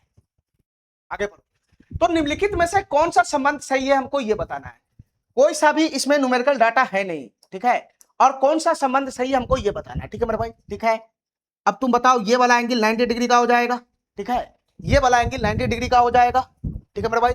इसमें दो समकोण त्रिभुज दिख रहा है हमको, एक ये छोटा वाला समकोण है, एक ये छोटा वाला समकोण हमको दिखाई दे रहा है, और फिर इसमें एक बड़ा वाला समकोण हमको दिखाई दे रहा है, ठीक है। यहां से यहां तक हमको कौन सा समकोण त्रिभुज दिखाई दे रहा है, यहां से लेकर यहां तक हमको बड़ा वाला समकोण त्रिभुज दिखाई दे रहा है, ठीक है मेरे भाई, ठीक है, ठीक है। और दोनों समकोण त्रिभुज का थीटा हमको पता है, ठीक है। तो समकोण त्रिभुज के कोण, समकोण त्रिभुज का जो कोण होता है उसके सामने वाला जो भुजा होता है उसका रेशियो लगा के ये क्वेश्चन इजी वे में सॉल्व किया जा सकता है, ठीक है। चलो मेरे भाई, तो पहले छोटका समकोण में काम करो, छोटका समकोण में, तो तुम बताओ मेरे भाई, ये 30 डिग्री का एंगल बनेगा, तो 30 डिग्री के सामने कितना यूनिट, 1 यूनिट, तो 60 डिग्री के सामने कितना यूनिट, √3 यूनिट, ये बन गया, ये बन गया, ठीक है। चलो अब बड़का समकोण में आओ, बड़का समकोण में, तो बड़का समकोण में 30 डिग्री के सामने वाला ये वाला लेंथ हो जाएगा पूरा, तो 30 डिग्री के सामने कितना यूनिट हो जाएगा, 1 यूनिट, यानी यहां से यहां तक का पूरा लेंथ हो गया, ये पूरा लेंथ 1 यूनिट का, यहां से लेकर यहां तक पूरा लेंथ 1 यूनिट का हो जाएगा। 30 डिग्री के सामने 1 यूनिट, तो यहां से यहां 60 डिग्री का बनेगा कौन, बरका समकोण का। तो 60 डिग्री के सामने कितना यूनिट हो जाएगा, तो 60 डिग्री के सामने सर √3 यूनिट हो जाएगा। यानी यहां से यहां तक का लेंथ कितना हो जाएगा, √3 यूनिट का। ठीक है मेरे भाई, ठीक है। तो तुम बताओ यहां पर तुमको रेशियो बैलेंस करना पड़ जाएगा, यहां पर रेशियो बैलेंस करना पड़ेगा। क्यों, क्योंकि सर ये वाला जो लेंथ है, ये लेंथ तो एक ही है लेकिन वैल्यू 2 है, √3 भी है 1 भी है। तो रेशियो कैसे बैलेंस करेगा, इसका रिश्ता इसके साथ है और इसका रिश्ता इसके साथ है, तो रेशियो बैलेंस कर लो। ठीक है, √3 है, ये 1 है, तो मैं इसको √3 बना लेता हूं। तो इसमें √3 से गुना करूंगा तो ये वाला रेशियो भी कितना हो जाएगा, √3 का हो जाएगा। ये वाला रेशियो भी कितना हो जाएगा, √3 हो जाएगा। अरे यहां √3 से गुना करोगे तो इसको भी तो √3 से गुना करना पड़ेगा। तो तुम बताओ अब यहां से यहां तक का लेंथ कितना हो गया, √3 गुना √3 3 हो गया, और यहां से यहां तक का लेंथ कितना, 1 है 1। ठीक है, तो यहां से लेकर यहां तक 3 है, यहां से लेकर यहां तक 1 है, तो यहां से लेकर यहां तक कितना होगा, तो ये 2 यूनिट होगा, 2 यूनिट। यहां से लेकर यहां तक कितना होगा, तो ये 2 यूनिट होगा, 2 यूनिट। ठीक है मेरे भाई, ये 2 यूनिट होगा, 2 यूनिट। ठीक है मेरे भाई, इतना बात मेरा समझ में आ गया, इतना मेरा बात समझ में आ गया। तो यहां पर तुमको किसी चीज का वैल्यू निकालना नहीं है, रिलेशन बताना है। ठीक है, और रिलेशन कुछ और नहीं, एक्स और वाई में रिलेशन बताना है। तो तुम बताओ मेरे भाई, तुमको यहां पे क्या दिखाई दे रहा है, तुम बताओ, ये x मीटर, इसकी हाइट x मीटर है। ठीक है, और यूनिट में कितना, इसकी हाइट √3 है। तो x का वैल्यू यहां से कितना आ गया, x बराबर कितना हो गया, √3 यूनिट हो गया। अरे यही ना हुआ, x बराबर √3 यूनिट, x बराबर कितना हो गया, √3 यूनिट। और y बराबर कितना हो गया बताना, y बराबर कितना हो गया, तो सर y बराबर हो गया 2 यूनिट। y बराबर कितना है, y बराबर 2 यूनिट है, x बराबर √3 यूनिट है। ठीक है, अब देखो कौन सा ऑप्शन ऐसा है जो x बराबर √3 है, y बराबर 2 है, x बराबर √3 y बराबर 2 पे जो है ना, कोई सा है ना, जो भी ऑप्शन x बराबर √3 y बराबर 2 पे संतुष्ट हो जाएगा वही हमारा ऑप्शन हो जाएगा, नहीं वही हमारा ऑप्शन हो जाएगा। तो तुम बता भाई क्या पहला ऑप्शन होगा, x बराबर y है क्या, तो x बराबर √3 है, y बराबर 2 है। कहां x बराबर y है, x बराबर √3 होना चाहिए, y बराबर 2 होना चाहिए, तो ये ऑप्शन नहीं होगा। क्या 2x बराबर 3y है, क्या इसको संतुष्ट कर पाएगा क्या, देखो मेरे भाई ध्यान से, 2 गुना और x का वैल्यू कितना है, √3 है, √3 बराबर बराबर बराबर 3y है, 3y, तो 3 गुना और y का वैल्यू कितना है, 2 है, 2। तो इस तरफ तो 2 √3 बनेगा, इस तरफ 6 बनेगा, तो क्या ये संतुष्ट होगा, नहीं होगा। ये ऑप्शन भी संतुष्ट नहीं कर रहा है इस मान को। ठीक है, अब ये बताओ क्या ये ऑप्शन संतुष्ट करेगा, क्या ये ऑप्शन उस वैल्यू को संतुष्ट करेगा, x बराबर √3 है, तो 2 गुना का x बराबर √3 रखेंगे, x बराबर √3 रखेंगे, बराबर √3y है, √3y, √3 और y का वैल्यू कितना है, 2 है, 2। तो बताओ क्या ये ऑप्शन संतुष्ट किया, 2 √3 और यहां से भी बनेगा 2 √3। तो यही ऑप्शन है जो x और y का वैल्यू रखने पर, x और y का ये वैल्यू रखने पर इस इक्वेशन को संतुष्ट कर रहा है, यानी इस ऑप्शन को संतुष्ट कर रहा है। ठीक है, ये नहीं होगा, एक बार संतुष्ट कर दिया तो ये नहीं होगा। ठीक है,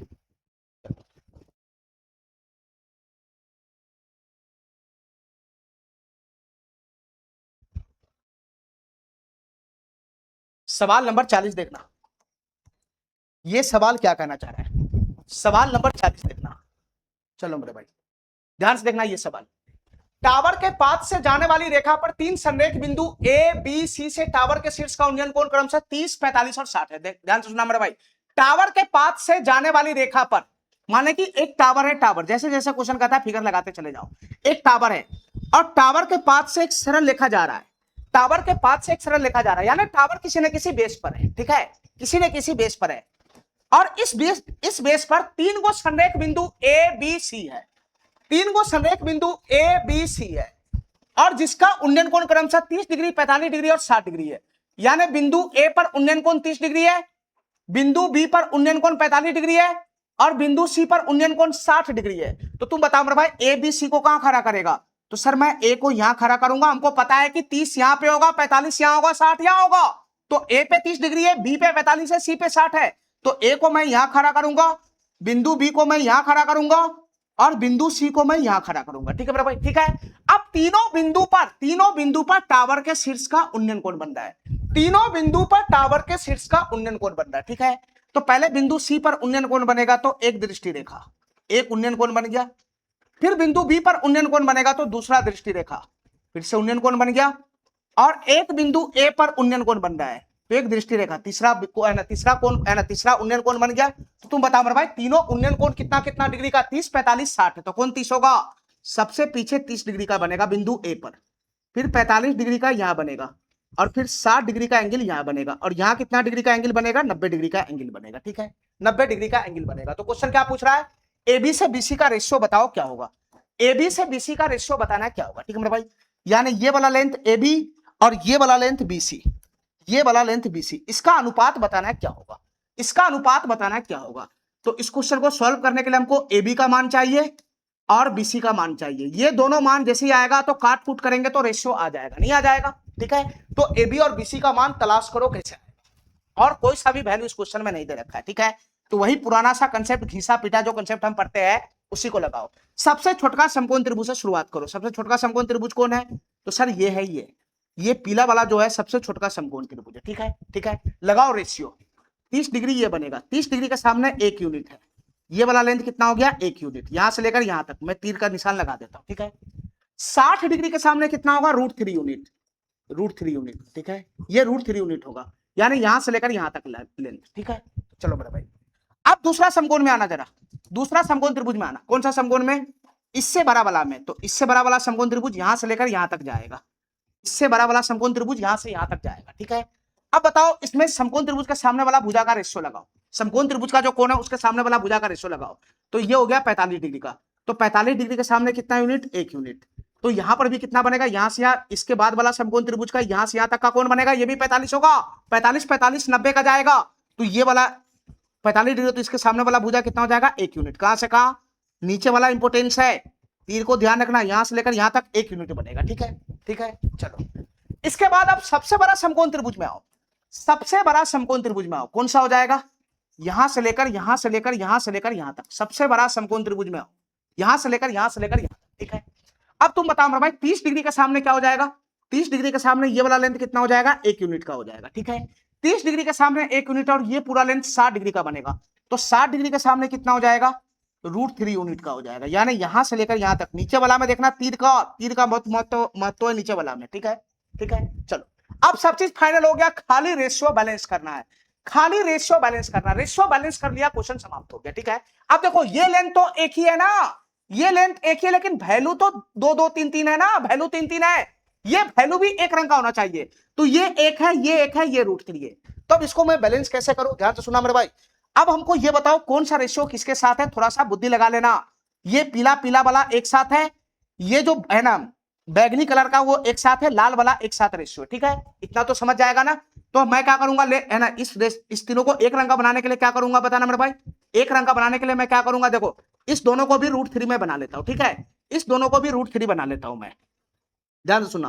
तो ये बैगनी वाला में अगर मैं √3 से गुना किया, √3 से गुना किया, तो यहां पर भी बैगनी वाला में √3 से गुना हो जाएगा, यहां पर भी बैगनी वाला में √3 से गुना हो जाएगा, नहीं हो जाएगा। ठीक है, अब इसको भी √3 बनाना है, इसको भी √3 बनाना है। तो तू बता मेरे भाई, ये लाल वाला में अगर मैं √3 से गुना करूंगा, ये लाल वाला में √3 से गुना करूंगा, तो यहां पर भी √3 से ये लाल वाला में गुना हो जाएगा, तभी तो रेशियो बैलेंस खाएगा, तभी तो रेशियो बैलेंस खाएगा। ठीक है, तो तुम बता मेरे भाई, खाली बुद्धि लगाना बस, नीचे में ऊपर सब बैलेंस हो गया, ये √3, ये भी √3, ये भी √3, जो भी करना है नीचे में करना है। ठीक है, हमको AB और BC का मान चाहिए, हमको AB और BC का मान चाहिए। तो पहले यहां से यहां तक का लेंथ देखो, यहां से यहां तक का लेंथ, पहले इसमें फैसला करो, इसमें फैसला करो, ध्यान से सुना मेरे भाई, इसमें फैसला करो। तुम बताओ यहां से यहां तक का लेंथ कितना, √3 है। अरे यहां से यहां तक का लेंथ कितना, √3 है, और यहां से यहां तक का लेंथ कितना, 1 है, 1। तो यहां से यहां तक का लेंथ कितना होगा, BC का वैल्यू कितना होगा, √3 - का 1। BC का वैल्यू कितना आ गया, √3 - का 1 आ गया, √3 - का 1, √3 - का 1। अरे कहानी मेरा बात समझ रहा है, BC का लेंथ कितना हो जाएगा, यहां से यहां का लेंथ है √3, यहां से यहां का लेंथ है 1, तो ये पूरा लेंथ में से इतना घटाएगा तो ये BC का वैल्यू आ जाएगा ना। तो √3 में से 1 घटाओगे तो √3 - 1 हो जाएगा, ये BC का लेंथ आ गया। ठीक है, ये BC का लेंथ आ गया। अब बताओ ये AB का लेंथ कैसा आएगा, ये AB का लेंथ कैसा आएगा, ये AB का लेंथ कैसा आएगा, सॉरी ये AB का लेंथ इतना ही है, ये AB का लेंथ कैसा आएगा, यहां से लेकर यहां तक, ध्यान से सुना मेरे भाई, यहां से यहां तक का पूरा लेंथ कितना है, यहां से लेकर यहां तक का पूरा लेंथ है 3 यूनिट है, 3 यूनिट, 3 यूनिट है, 3 यूनिट, इसमें से घटाना है, इसमें से क्या घटाना है, इसमें से यहां तक का लेंथ घटाना है, ध्यान से देखते रहना, इसमें यहां से यहां तक का लेंथ घटाना है। तो यहां से यहां तक का लेंथ कितना है, यहां से यहां तक का लेंथ कितना है, यहां से यहां तक का लेंथ, तो यहां से यहां तक का लेंथ है √3। अरे यहां से यहां तक का लेंथ √3 है ना, तो 3 में से क्या घटाना है, √3 घटाना है, √3। तो ये किसका लेंथ आ जाएगा, ये AB का लेंथ आ जाएगा, AB का। ये पूरा लेंथ में से यहां घटा दोगे तो यही तो आएगा AB। तो पूरा 3 है, यहां से यहां √3 है, ये √3 है, तो ये पूरा में से इतना घटाओगे तो 3 माइनस √3, यहां से AB का लेंथ नहीं आ गया, तो AB का लेंथ कितना आ गया बताना, 3 माइनस का √3 हो गया, 3 माइनस का √3 हो गया, ठीक है। अब यही दोनों के बीच में रेशियो पूछ रहा है, तो रेशियो लगा दो, कैलकुलेशन कर लो, हमारा आंसर बन जाएगा, ठीक है। चलो, तो रेशियो कैसे लगेगा बताना मेरे भाई, 3 माइनस √3 है, ये रेशियो लगेगा तो ये बटा में आ जाएगा, ठीक है, ये बटा में आ जाएगा, √3 माइनस 1 बटा में आ जाएगा, नहीं आ जाएगा बटा में। चलो, तो इसको मैं उठा के बटा में ले गया, इसको मैं उठा के बटा में ले गया, ठीक है। अब इसका कैलकुलेशन कर लो, कैसे कैलकुलेशन करेगा, तो सर एक ही तरीका हमको दिखाई दे रहा है परमेयकरण का, ठीक है, एक ही तरीका हमको दिखाई दे रहा है परमेयकरण का, ठीक है। तो अगर मैं परमेयकरण करता हूं, ध्यान से सुनना मेरे भाई, देखो थोड़ा सा बुद्धि लगाओ, अगर मैं परमेयकरण करूंगा तो 2 आ जाएगा नीचे में जो किसी से कटेगा नहीं, ठीक है, और रेशियो में नीचे में कहीं पे भी 2 नहीं है, कहीं पे भी 2 नहीं है, तो मैं समझ गया, मैं भाप गया इसको। देखो मेरे भाई, देखो इसमें परमेयकरण मत करो, अगर मैं इस 3 माइनस √3 में से अगर मैं √3 कॉमन खींचूंगा तो क्या बनेगा बताना, 3 माइनस √3 में से √3 कॉमन खींचूंगा तो ये √3 की गुना √3 होगा तब ना 3 बनेगा, तो √3 माइनस का 1 हो जाएगा ऊपर में, और नीचे में कितना है बताना, नीचे में √3 माइनस का 1 तो है ही है, तो √3 माइनस 1 √3 माइनस 1 समाप्त हो गया। तो इसका आंसर फाइनली क्या बनेगा, इसका आंसर बनेगा √3 बटा का 1, क्या रेशियो बनेगा, √3 बटा का 1, √3 बटा का 1 का मतलब √3 बटा का 1 ये यही होता है, ठीक है। अरे √3 बटा का 1 नहीं है, तुम इसको 1 ले लो ना, इसे √3, ये √3 बटा का 1 ले लो, चाहे तुम √3 बटा का 1 बोलो या √3 बोलो, दोनों बात क्या हो जाएगा, समान हो जाएगा। सवाल नंबर 41 देखना, ये सवाल क्या कहना चाह रहा है, ध्यान से सुनना। एक नौसेना का कप्तान 4 into 3 minus √3 metre per second की गति से, यहां पर यूनिट क्या होगा, मीटर पर सेकेंड की गति से प्रकाश स्तंभ से दूर जा रहा है, ठीक है। वह देखता है कि प्रकाश स्तंभ के शीर्ष का उन्नयन कोण 60 डिग्री से 45 डिग्री बदलने में 1 मिनट का समय लगता है, तो लाइट हाउस की ऊंचाई बताना क्या होगा। देखो मेरे भाई ध्यान से, ठीक है, एक लाइट हाउस है, लाइट हाउस ध्यान से सुनते रहना मेरे भाई, एक लाइट हाउस है, लाइट हाउस समुद्र में होता है, ठीक है, और लाइट हाउस जो समुद्र में होता है वो लाइट हाउस जहाज की निगरानी करता है, ठीक है मेरे भाई, ठीक है। तो एक लाइट हाउस है जो किसी न किसी बेस पे खड़ा होगा, जो किसी न किसी बेस पे खड़ा होगा, ठीक है मेरे भाई, ठीक है। हमारी बात ध्यान से सुनते रहना, हमारी बात ध्यान से सुनते रहना, हमारी बात ध्यान से सुनते रहना। एक नौसेना का कप्तान प्रकाश स्तंभ से दूर जा रहा है, इस लाइट हाउस से दूर जा रहा है, इसका मतलब पहले मान लो कि नौसेना का जो कप्तान है पहले वो इस बिंदु पे था, तो अब ये उससे दूर होकर इस बिंदु पर चला गया, इस बिंदु पे चला गया, ठीक है, ठीक है। और प्रकाश स्तंभ के शीर्ष का उन्नयन कोण 60 डिग्री से 45 डिग्री वो पाता है, इसका मतलब नौसेना का कप्तान जब इस बिंदु पे था तो यहां पर एक उन्नयन कोण बनता था, जो किसका था, लाइट हाउस के शीर्ष का था, ठीक है मेरे भाई। तो यहां से एक दृष्टि रेखा बनेगा, ठीक है, तो यहां पर एक उन्नयन कोण बनेगा, और ये उन्नयन कोण कितना डिग्री का होगा, तो ये उन्नयन कोण 60 डिग्री का होगा, ठीक है मेरे भाई, ये उन्नयन कोण 60 डिग्री का होगा। फिर उसके बाद कप्तान यहां से लाइट हाउस से दूर चला गया, मतलब इस बिंदु पर आ गया, तो इस बिंदु पर वापिस उन्नयन कोण बनेगा, जो किसका होगा, लाइट हाउस के शीर्ष का होगा। तो एक दृष्टि रेखा खींचेंगे तो वापिस से यहां पे उन्नयन कोण बनेगा, और ये उन्नयन कोण कितना डिग्री का हो जाएगा, 45 डिग्री का हो जाएगा, 45 डिग्री का, ठीक है मेरे भाई।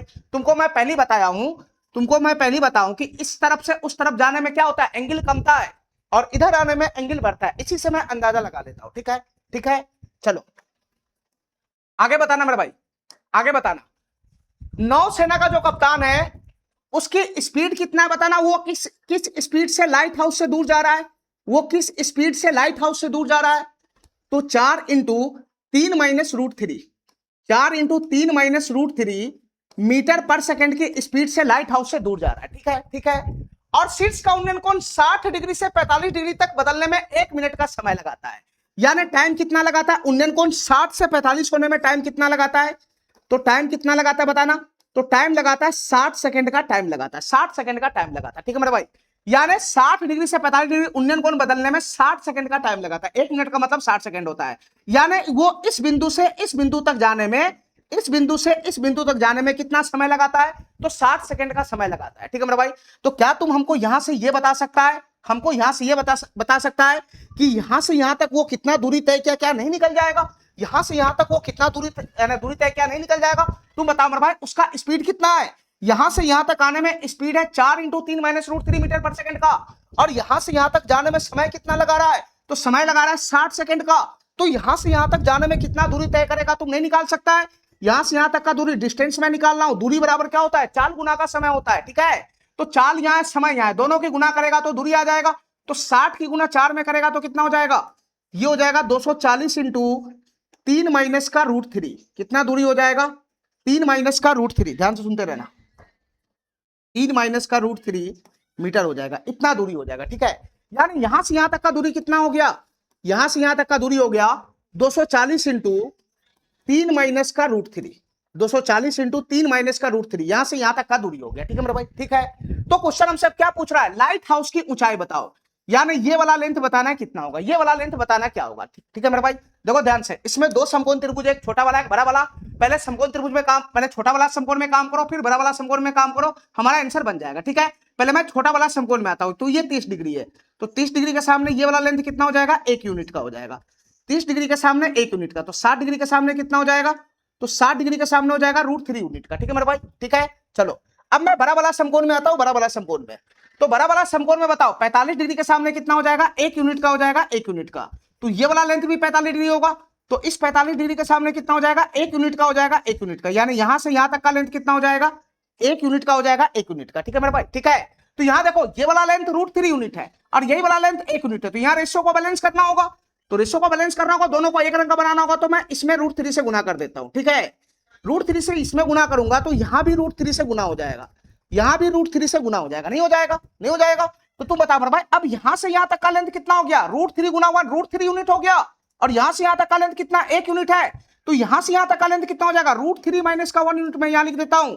यहां से यहां तक का लेंथ कितना हो जाएगा, ये हो जाएगा √3 - का 1 यूनिट, ये हो जाएगा √3 - का 1 यूनिट, ठीक है।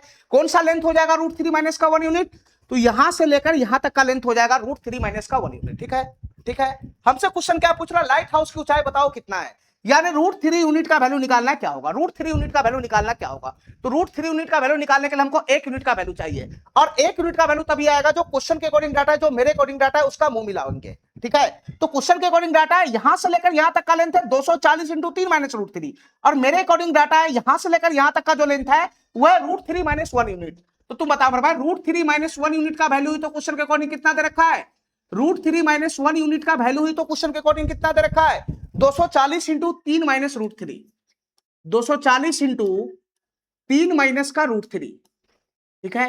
√3 - 1 यूनिट का वैल्यू इतना है, तो 1 यूनिट का वैल्यू कितना होगा, तो 1 यूनिट का वैल्यू हो जाएगा √3 - का 1 यूनिट, ये 1 यूनिट का वैल्यू आया, ठीक है। हमसे क्वेश्चन √3 यूनिट का वैल्यू पूछ रहा है, तो √3 यूनिट का वैल्यू कैसे आएगा, तो इसमें √3 से गुना कर देंगे, इसमें √3 से गुना कर देंगे, तो नहीं आ जाएगा, नहीं आ जाएगा। तो तुम बताओ मेरे भाई, ये क्वेश्चन अभी इसका कैलकुलेशन करो, हमारा फाइनली आंसर आ जाएगा, नहीं।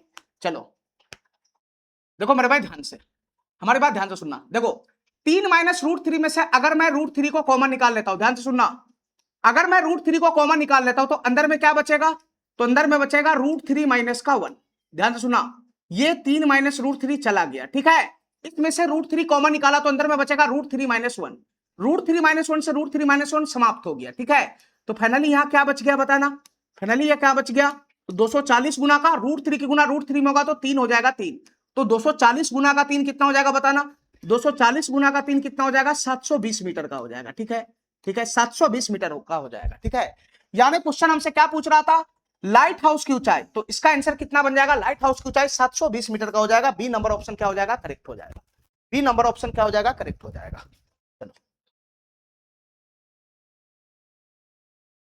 सवाल नंबर 42 देखना, ये सवाल क्या कहना चाह रहा है, सवाल नंबर 42 देखना, ये सवाल क्या कहना चाह रहा है, ध्यान से देखना मेरे भाई। एक पहाड़ी की चोटी से एक व्यक्ति एक समान गति से उसकी ओर बढ़ते वाहन का अवलोकन करता है, ठीक है। एक पहाड़ी का चोटी है, ध्यान से सुनना मेरे भाई, ये पहाड़ी का चोटी है, एक पहाड़ी है, और पहाड़ है तो कोई ना कोई बेस पे खड़ा होगा, बिल्कुल कोई ना कोई बेस पे खड़ा होगा, ठीक है। पहाड़ी की चोटी से एक व्यक्ति एक समान गति से उसके ओर बढ़ते वाहन का अवलोकन करता है, यानी एक वाहन जो है, एक वाहन जो है वो पहाड़ की ओर आ रहा है। मान लो कि वाहन पहले इस बिंदु पर है, ठीक है, और इस बिंदु से वो पहाड़ की ओर आ रहा है, तो वाहन का अवनमन कोण 45 डिग्री से 60 डिग्री हो जाता है। यानी पहले वाहन इस बिंदु पर है, तो इस बिंदु पर, इस बिंदु पर, इस बिंदु पर, यानी यहां पर अवनमन कोण बनेगा, अवनमन कोण बनेगा तो पहाड़ की चोटी पे बनेगा जो इस बिंदु का होगा, ठीक है। तो इस बिंदु का अवनमन कोण पहाड़ की चोटी में बनेगा तो एक दृष्टि रेखा चाहिए और एक क्षैतिज रेखा होगा, ठीक है। तो इसके बीच का जो अवनमन कोण है वो कितना डिग्री का है बताना, वो कितना डिग्री का है, तो वो 45 डिग्री का है, 45 डिग्री का, ठीक है, 45 डिग्री का है, 45 डिग्री का, ठीक है। इसके बाद वो व्यक्ति इस बिंदु से इस बिंदु पर आ गया, इस बिंदु से इस बिंदु पर आ गया, पहाड़ की ओर आ रहा है वो, तो इस बिंदु पर आ रहा है, तो फिर से पहाड़ की चोटी पर यहां पे फिर से एक अवनमन कोण बनेगा, इस बिंदु पर फिर से अवनमन कोण बनेगा, ठीक है, जो इस बिंदु का होगा। तो एक दृष्टि रेखा यहां से जाएगा और क्षैतिज रेखा तो है ही है, तो ये वाला जो एंगल है, ये वाला अवनमन कोण कितना डिग्री का हो गया, 60 डिग्री का हो गया, 60 डिग्री का, ठीक है, 60 डिग्री का हो गया, 60 डिग्री का, ठीक है। तो 45 डिग्री से 60 डिग्री बदलने में 10 मिनट का समय लगता है। 45 डिग्री से 60 डिग्री बदलने में कितना समय लगता है, अवनमन कोण 45 से 60 होने में कितना समय लगता है, तो 10 मिनट का समय लगता है, 10 मिनट का समय लगता है, 10 मिनट का समय लगता है, ठीक है, 10 मिनट का समय लगता है। तो क्वेश्चन हमसे क्या पूछ रहा है, इसके बाद वाहन को पहाड़ी के नीचे पहुंचने के लिए कितना समय लगेगा, ठीक है, वाहन को पहाड़ी के नीचे तक पहुंचने में कितना समय लगेगा, यानी पहले वाहन कहां था, यहां था, ठीक है, पहले वाहन कहां था, यहां था, आदमी वाहन से जा रहा है तो पहले यहां था, उसके बाद आदमी कहां पहुंचा, वाहन के साथ यहां पहुंचा। अब कह रहा है कि पहाड़ी के नीचे तक पहुंचने में, यानी वाहन को अब यहां से यहां आने में कितना टाइम लगेगा, क्वेश्चन हमसे ये पूछ रहा है, यानी यहां से यहां आने में कितना टाइम लगेगा, क्वेश्चन हमसे ये पूछ रहा है। अब हमारी बात ध्यान से सुनते रहना मेरे भाई, हमारी बात ध्यान से सुनते रहना। देखो पहले अवनमन कोण को उन्नयन कोण पे उतारो, ठीक है, यानी ये वाला एंगल अगर 45 डिग्री का है तो ये दृष्टि रेखा पकड़ के आओ, तो ये वाला एंगल कितना हो जाएगा, 45 डिग्री का, ठीक है। अब ये वाला एंगल 60 डिग्री का है, तो ये दृष्टि रेखा पकड़ के आओ, तो ये वाला एंगल कितना हो जाएगा, तो ये हो जाएगा 60 डिग्री का, ये वाला 90 डिग्री का एंगल है, ठीक है। 45 डिग्री से 60 डिग्री होने में कितना समय लगा, 10 मिनट का। इसका मतलब यहां से लेकर यहां तक जाने में कितना समय लगा, यहां से लेकर यहां तक जाने में कितना समय लगा, 10 मिनट का समय लगा, 10 मिनट का। तो क्वेश्चन हमसे क्या पूछ रहा है, क्वेश्चन हमसे यह पूछ रहा है कि यहां से लेकर यहां तक जाने में कितना टाइम लगेगा। ध्यान से सुना मेरे भाई, ध्यान से सुना, यहां से लेकर यहां तक जाने में कितना टाइम लगेगा, क्वेश्चन हमसे यह पूछ रहा है, ठीक है, ठीक है मेरे भाई। तो छोटा समकोण बड़ा समकोण तुमको दिखाई दे रहा है, छोटा समकोण बड़ा समकोण दिखाई दे रहा है, लगाओ रेशियो, छोटा समकोण में आना जरा, ये 30 डिग्री का एंगल है, 30 डिग्री के सामने ये 1 यूनिट होगा, ठीक है, यहां से यहां तक का लेंथ 1 यूनिट, 30 डिग्री के सामने 1 यूनिट, तो 60 डिग्री के सामने कितना हो जाएगा, √3 यूनिट हो जाएगा, ठीक है, यानी ये वाला लेंथ कितना हो गया, √3 यूनिट का, ठीक है। अब बड़ा समकोण में आओ, तो 45 डिग्री के सामने कितना यूनिट हो जाएगा बताना, 45 डिग्री के सामने हो जाएगा 1 यूनिट, 45 डिग्री के सामने 1 यूनिट, तो ये वाला एंगल कितना हो जाएगा, ये भी 45 डिग्री का, तो ये भी कितना हो जाएगा, 1 यूनिट का हो जाएगा, यानी यहां से यहां तक का लेंथ कितना हो गया, ये 1 यूनिट का हो गया, ठीक है। बस रेशियो को बैलेंस करो, ठीक है, रेशियो को कैसे बैलेंस करेगा, ये √3 एक है, तो इसको भी मैं √3 बना देता हूं, तो यहां √3 से गुना करूंगा, तो ये भी कितना हो जाएगा, √3 से गुना हो जाएगा, ये भी कितना हो जाएगा, √3 से गुना हो जाएगा, ठीक है, √3 से गुना हो जाएगा। तो तुम बता मेरे भाई ये वाला लेंथ कितना होगा, यहां से लेकर यहां तक का लेंथ अब हो गया √3 और यहां से यहां तक का लेंथ 1 यूनिट, तो इतना लेंथ कितना छोड़ेगा, इसके लिए इतना लेंथ कितना छोड़ेगा, तो ये हो जाएगा √3 माइनस का 1 यूनिट, ये वाला लेंथ कितना हो जाएगा, √3 माइनस का 1 यूनिट, ठीक है मेरे भाई, ठीक है, ठीक है, यानी √3 माइनस 1 यूनिट की दूरी तय करने में 10 मिनट का समय लगता है, 10 मिनट का, इतना दूरी तय करने में 10 मिनट का समय लगता है। तो यहां से यहां तक का दूरी तय करने में, यहां से यहां तक का दूरी 1 यूनिट है, 1 यूनिट, तो 1 यूनिट का दूरी तय करने में कितना समय लगेगा, क्वेश्चन हमसे यही पूछ रहा है। और समान एक जो चाल है वो एक समान है, जो चाल है वो एक समान है, तो एक ही नियम का इस्तेमाल कर दो ना, एक ही नियम का इस्तेमाल कर दो। देखो मेरे भाई ध्यान से, एक ही नियम का इस्तेमाल कैसे करेंगे, √3 माइनस 1 यूनिट की दूरी तय करने में कितना समय लगता है, तो 10 मिनट का टाइम लगता है, 10 मिनट का। √3 माइनस 1 यूनिट की दूरी तय करने में 10 मिनट का टाइम लगता है, तो 1 यूनिट की दूरी तय करने में कितना टाइम लगेगा, क्वेश्चन हमसे यही पूछ रहा है। तो 1 मिनट का दूरी तय करने में कितना टाइम लगेगा, तो √3 माइनस 1 कहां चला आएगा, नीचे चला आएगा, नीचे, बस इसी का कैलकुलेशन करेगा तो हमारा आंसर बन जाएगा, नहीं बन जाएगा, नहीं बन जाएगा। तो तुम बता मेरे भाई, अगर मैं यहां पर प्रमेयकरण करूंगा तो √3 माइनस 1 है, तो ऊपर नीचे √3 प्लस 1 से गुना कर दूंगा, ऊपर नीचे √3 प्लस 1 से गुना कर दूंगा, नहीं हो जाएगा, ये नहीं हो जाएगा। तो तुम बता मेरे भाई यहां से क्या बनेगा बताना, ये हो जाएगा 10 इंटू √3 प्लस का 1, 10 इंटू √3 प्लस का 1, नीचे में क्या बनेगा बताना, a plus B into A minus B बनेगा, तो a square minus B square, 3 minus है कितना हो जाएगा, 2 हो जाएगा, 2, और 2 से ये 10 कितना मरतबे चला जाएगा, 5 मरतबे चला जाएगा, 5 मरतबे, ठीक है, ठीक है, ठीक है। तो यहां से कितना बनेगा बताना, हमारा आंसर कितना बन जाएगा, √3 प्लस का 1 है, तो √3 का वैल्यू कितना होता है, 1.7, 1.7 में 1 जोड़ेंगे तो कितना हो जाएगा, 2.7, तो 2.7 की गुना अगर मैं 5 में करूंगा तो कितना हो जाएगा, ये 7 × 5 = 35, 5 हासिल 3 चला जाएगा, 5 दूना 10, 3 13, 13.5 मिनट के आसपास में लगेगा, 13.5 मिनट से, हालांकि ज्यादा ही लगेगा, ठीक है, 13.5 मिनट से हालांकि ज्यादा ही लगेगा। ठीक है, देख लो कौन सा ऑप्शन 13.5 मिनट का है। 13.5 मिनट से हल्का सा ज्यादा होगा। ठीक है, ये तो नहीं होगा, 13.5 मिनट से ज्यादा है। ठीक है, 13 मिनट 40 सेकेंड, ये 13.5 मिनट से ज्यादा, ये वाला ऑप्शन हो जाएगा, ये 14 मिनट हो जाएगा, ये 14.5 मिनट, ये वाला ऑप्शन नहीं होगा। ठीक है,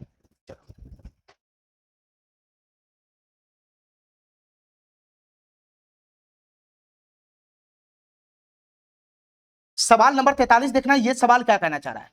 सवाल नंबर 43 देखना, ये सवाल क्या कहना चाह रहा है। एक अधूरे स्तंभ के आधार से 150 मीटर की दूरी पर एक बिंदु से शीर्ष का उन्नयन कोण 30 डिग्री है। ध्यान से सुना मेरे भाई, एक अधूरे स्तंभ के आधार से, एक स्तंभ है जो पूरा निर्माण नहीं हुआ, अधूरा है, तो ये मैं स्तंभ लगा लेता हूं, कोई ना कोई बेस पे खड़ा होगा, कोई ना कोई बेस पे खड़ा होगा।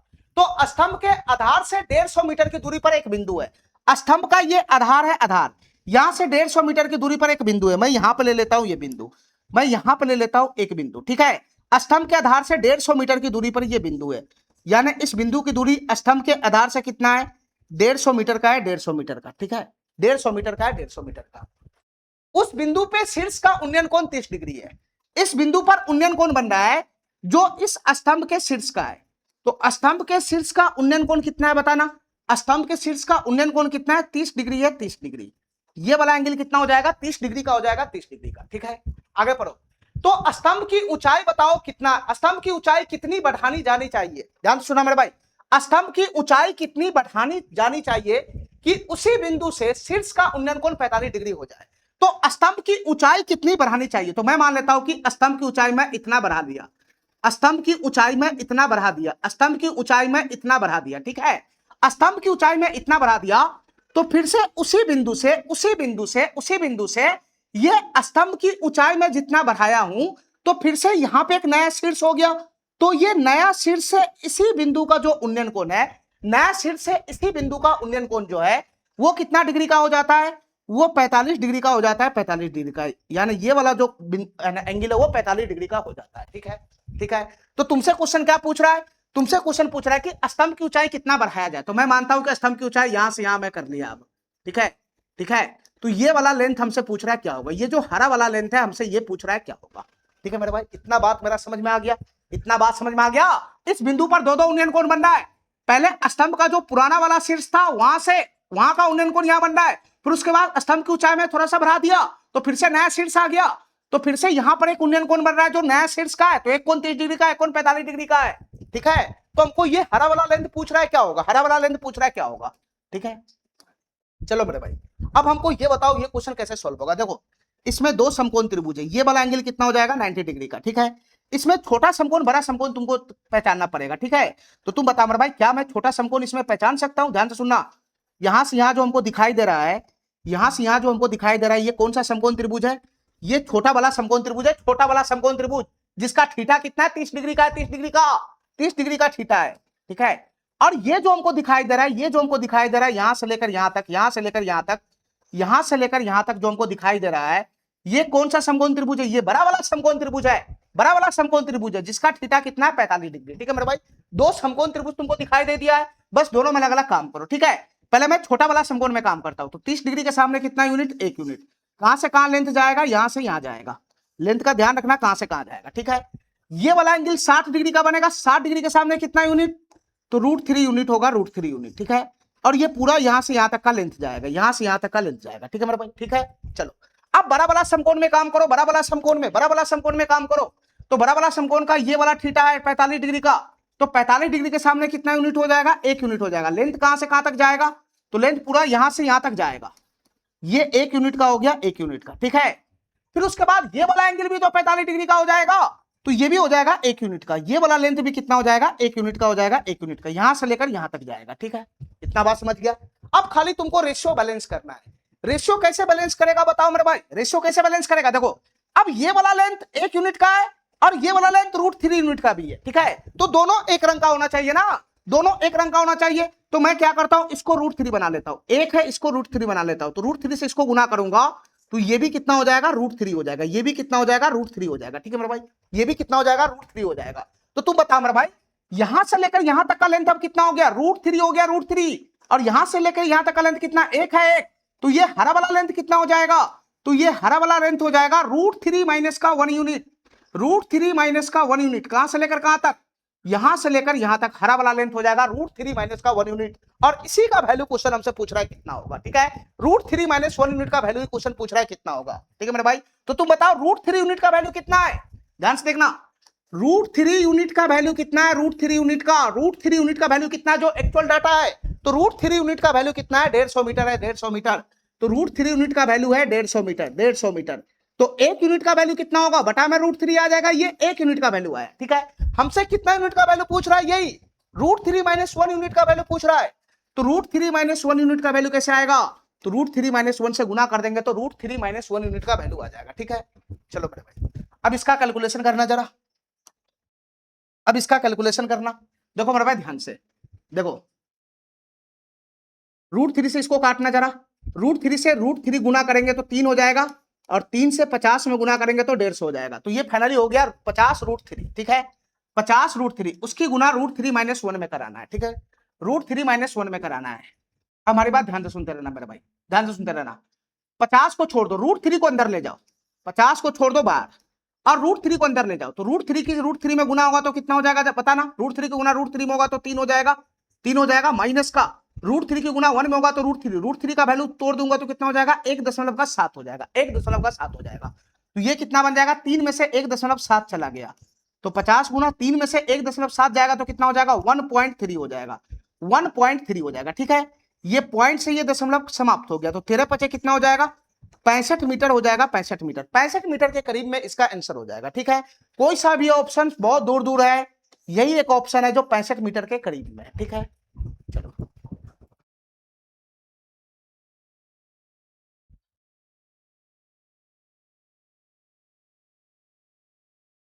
फिर से वही क्वेश्चन है,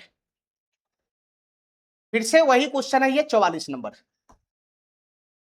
ध्यान से देखना मेरे भाई, ये सवाल क्या कहना चाह रहा है, ध्यान से देखना। एक अधूरी मीनार के आधार से 78 मीटर की दूरी पर अधूरी मीनार के शिखर का उन्नयन कोण 30 डिग्री है। देखो मेरे भाई ध्यान से, एक अधूरा मीनार है, ध्यान से सुनते रहना, एक अधूरा मीनार है, और इस मीनार जो है वो किसी न किसी बेस पे खड़ा होगा, ठीक है, किसी न किसी बेस पे खड़ा होगा, और ये मीनार के आधार से 78 मीटर की दूरी से अधूरी मीनार के शीर्ष का उन्नयन कोण 30 डिग्री है।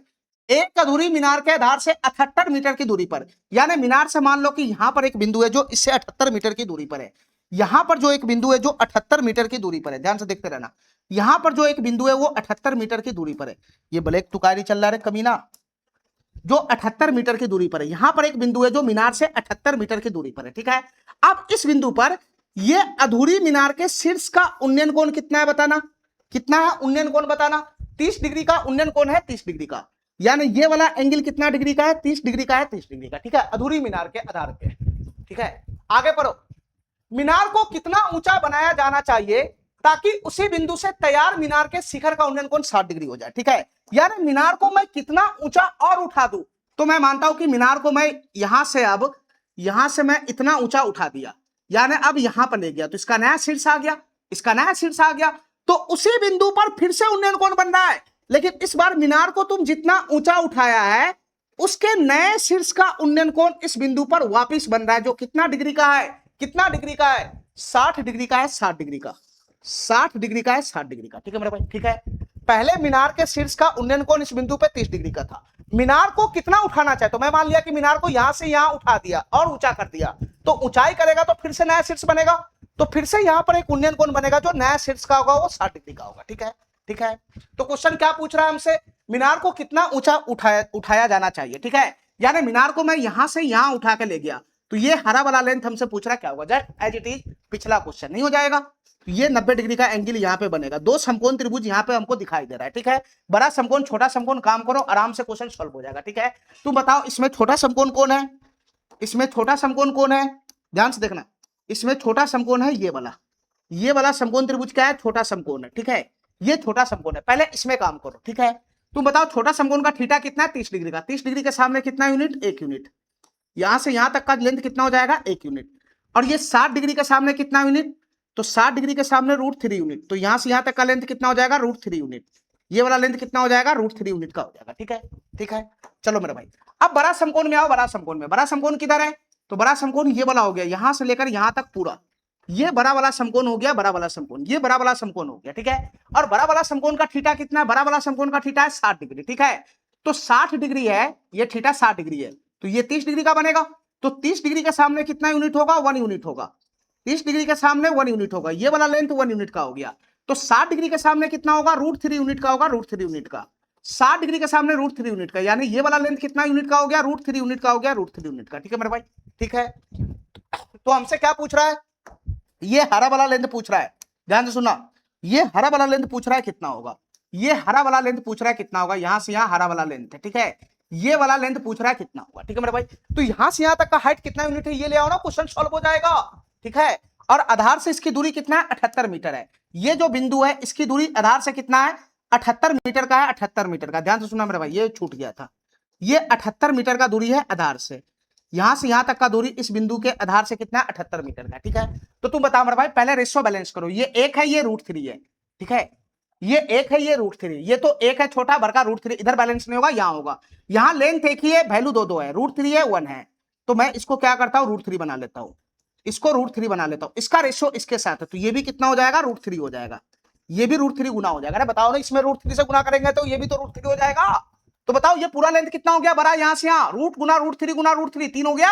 और यहां से यहां 1 है, तो 3 में से 1 घटाओगे तो ये 2 यूनिट का होगा, ये 2 यूनिट का होगा, हरा वाला लेंथ 2 यूनिट का। हमसे 2 यूनिट का वैल्यू पूछ रहा है, हमसे 2 यूनिट का वैल्यू पूछ रहा है, क्या होगा, 2 यूनिट का वैल्यू पूछ रहा है, क्या होगा, ठीक है। तो तुम 1 यूनिट का वैल्यू लेकर आओ, 1 यूनिट का वैल्यू कैसे लेकर आओगे, यहां एक्चुअल डाटा से आओगे, एक्चुअल डाटा से।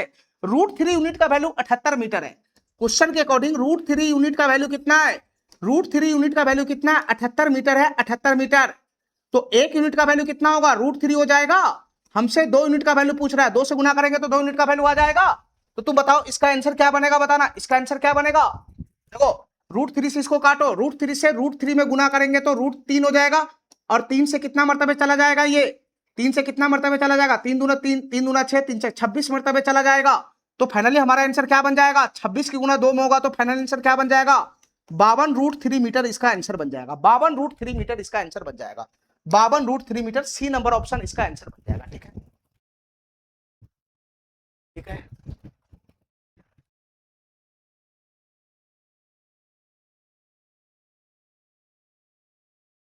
चलो मेरे भाई, आज के लिए हम इतना ही रखते हैं, ठीक है। इससे आगे का क्वेश्चन हम अगले क्लास में करेंगे, आज के लिए इतना ही, थैंक यू, धन्यवाद।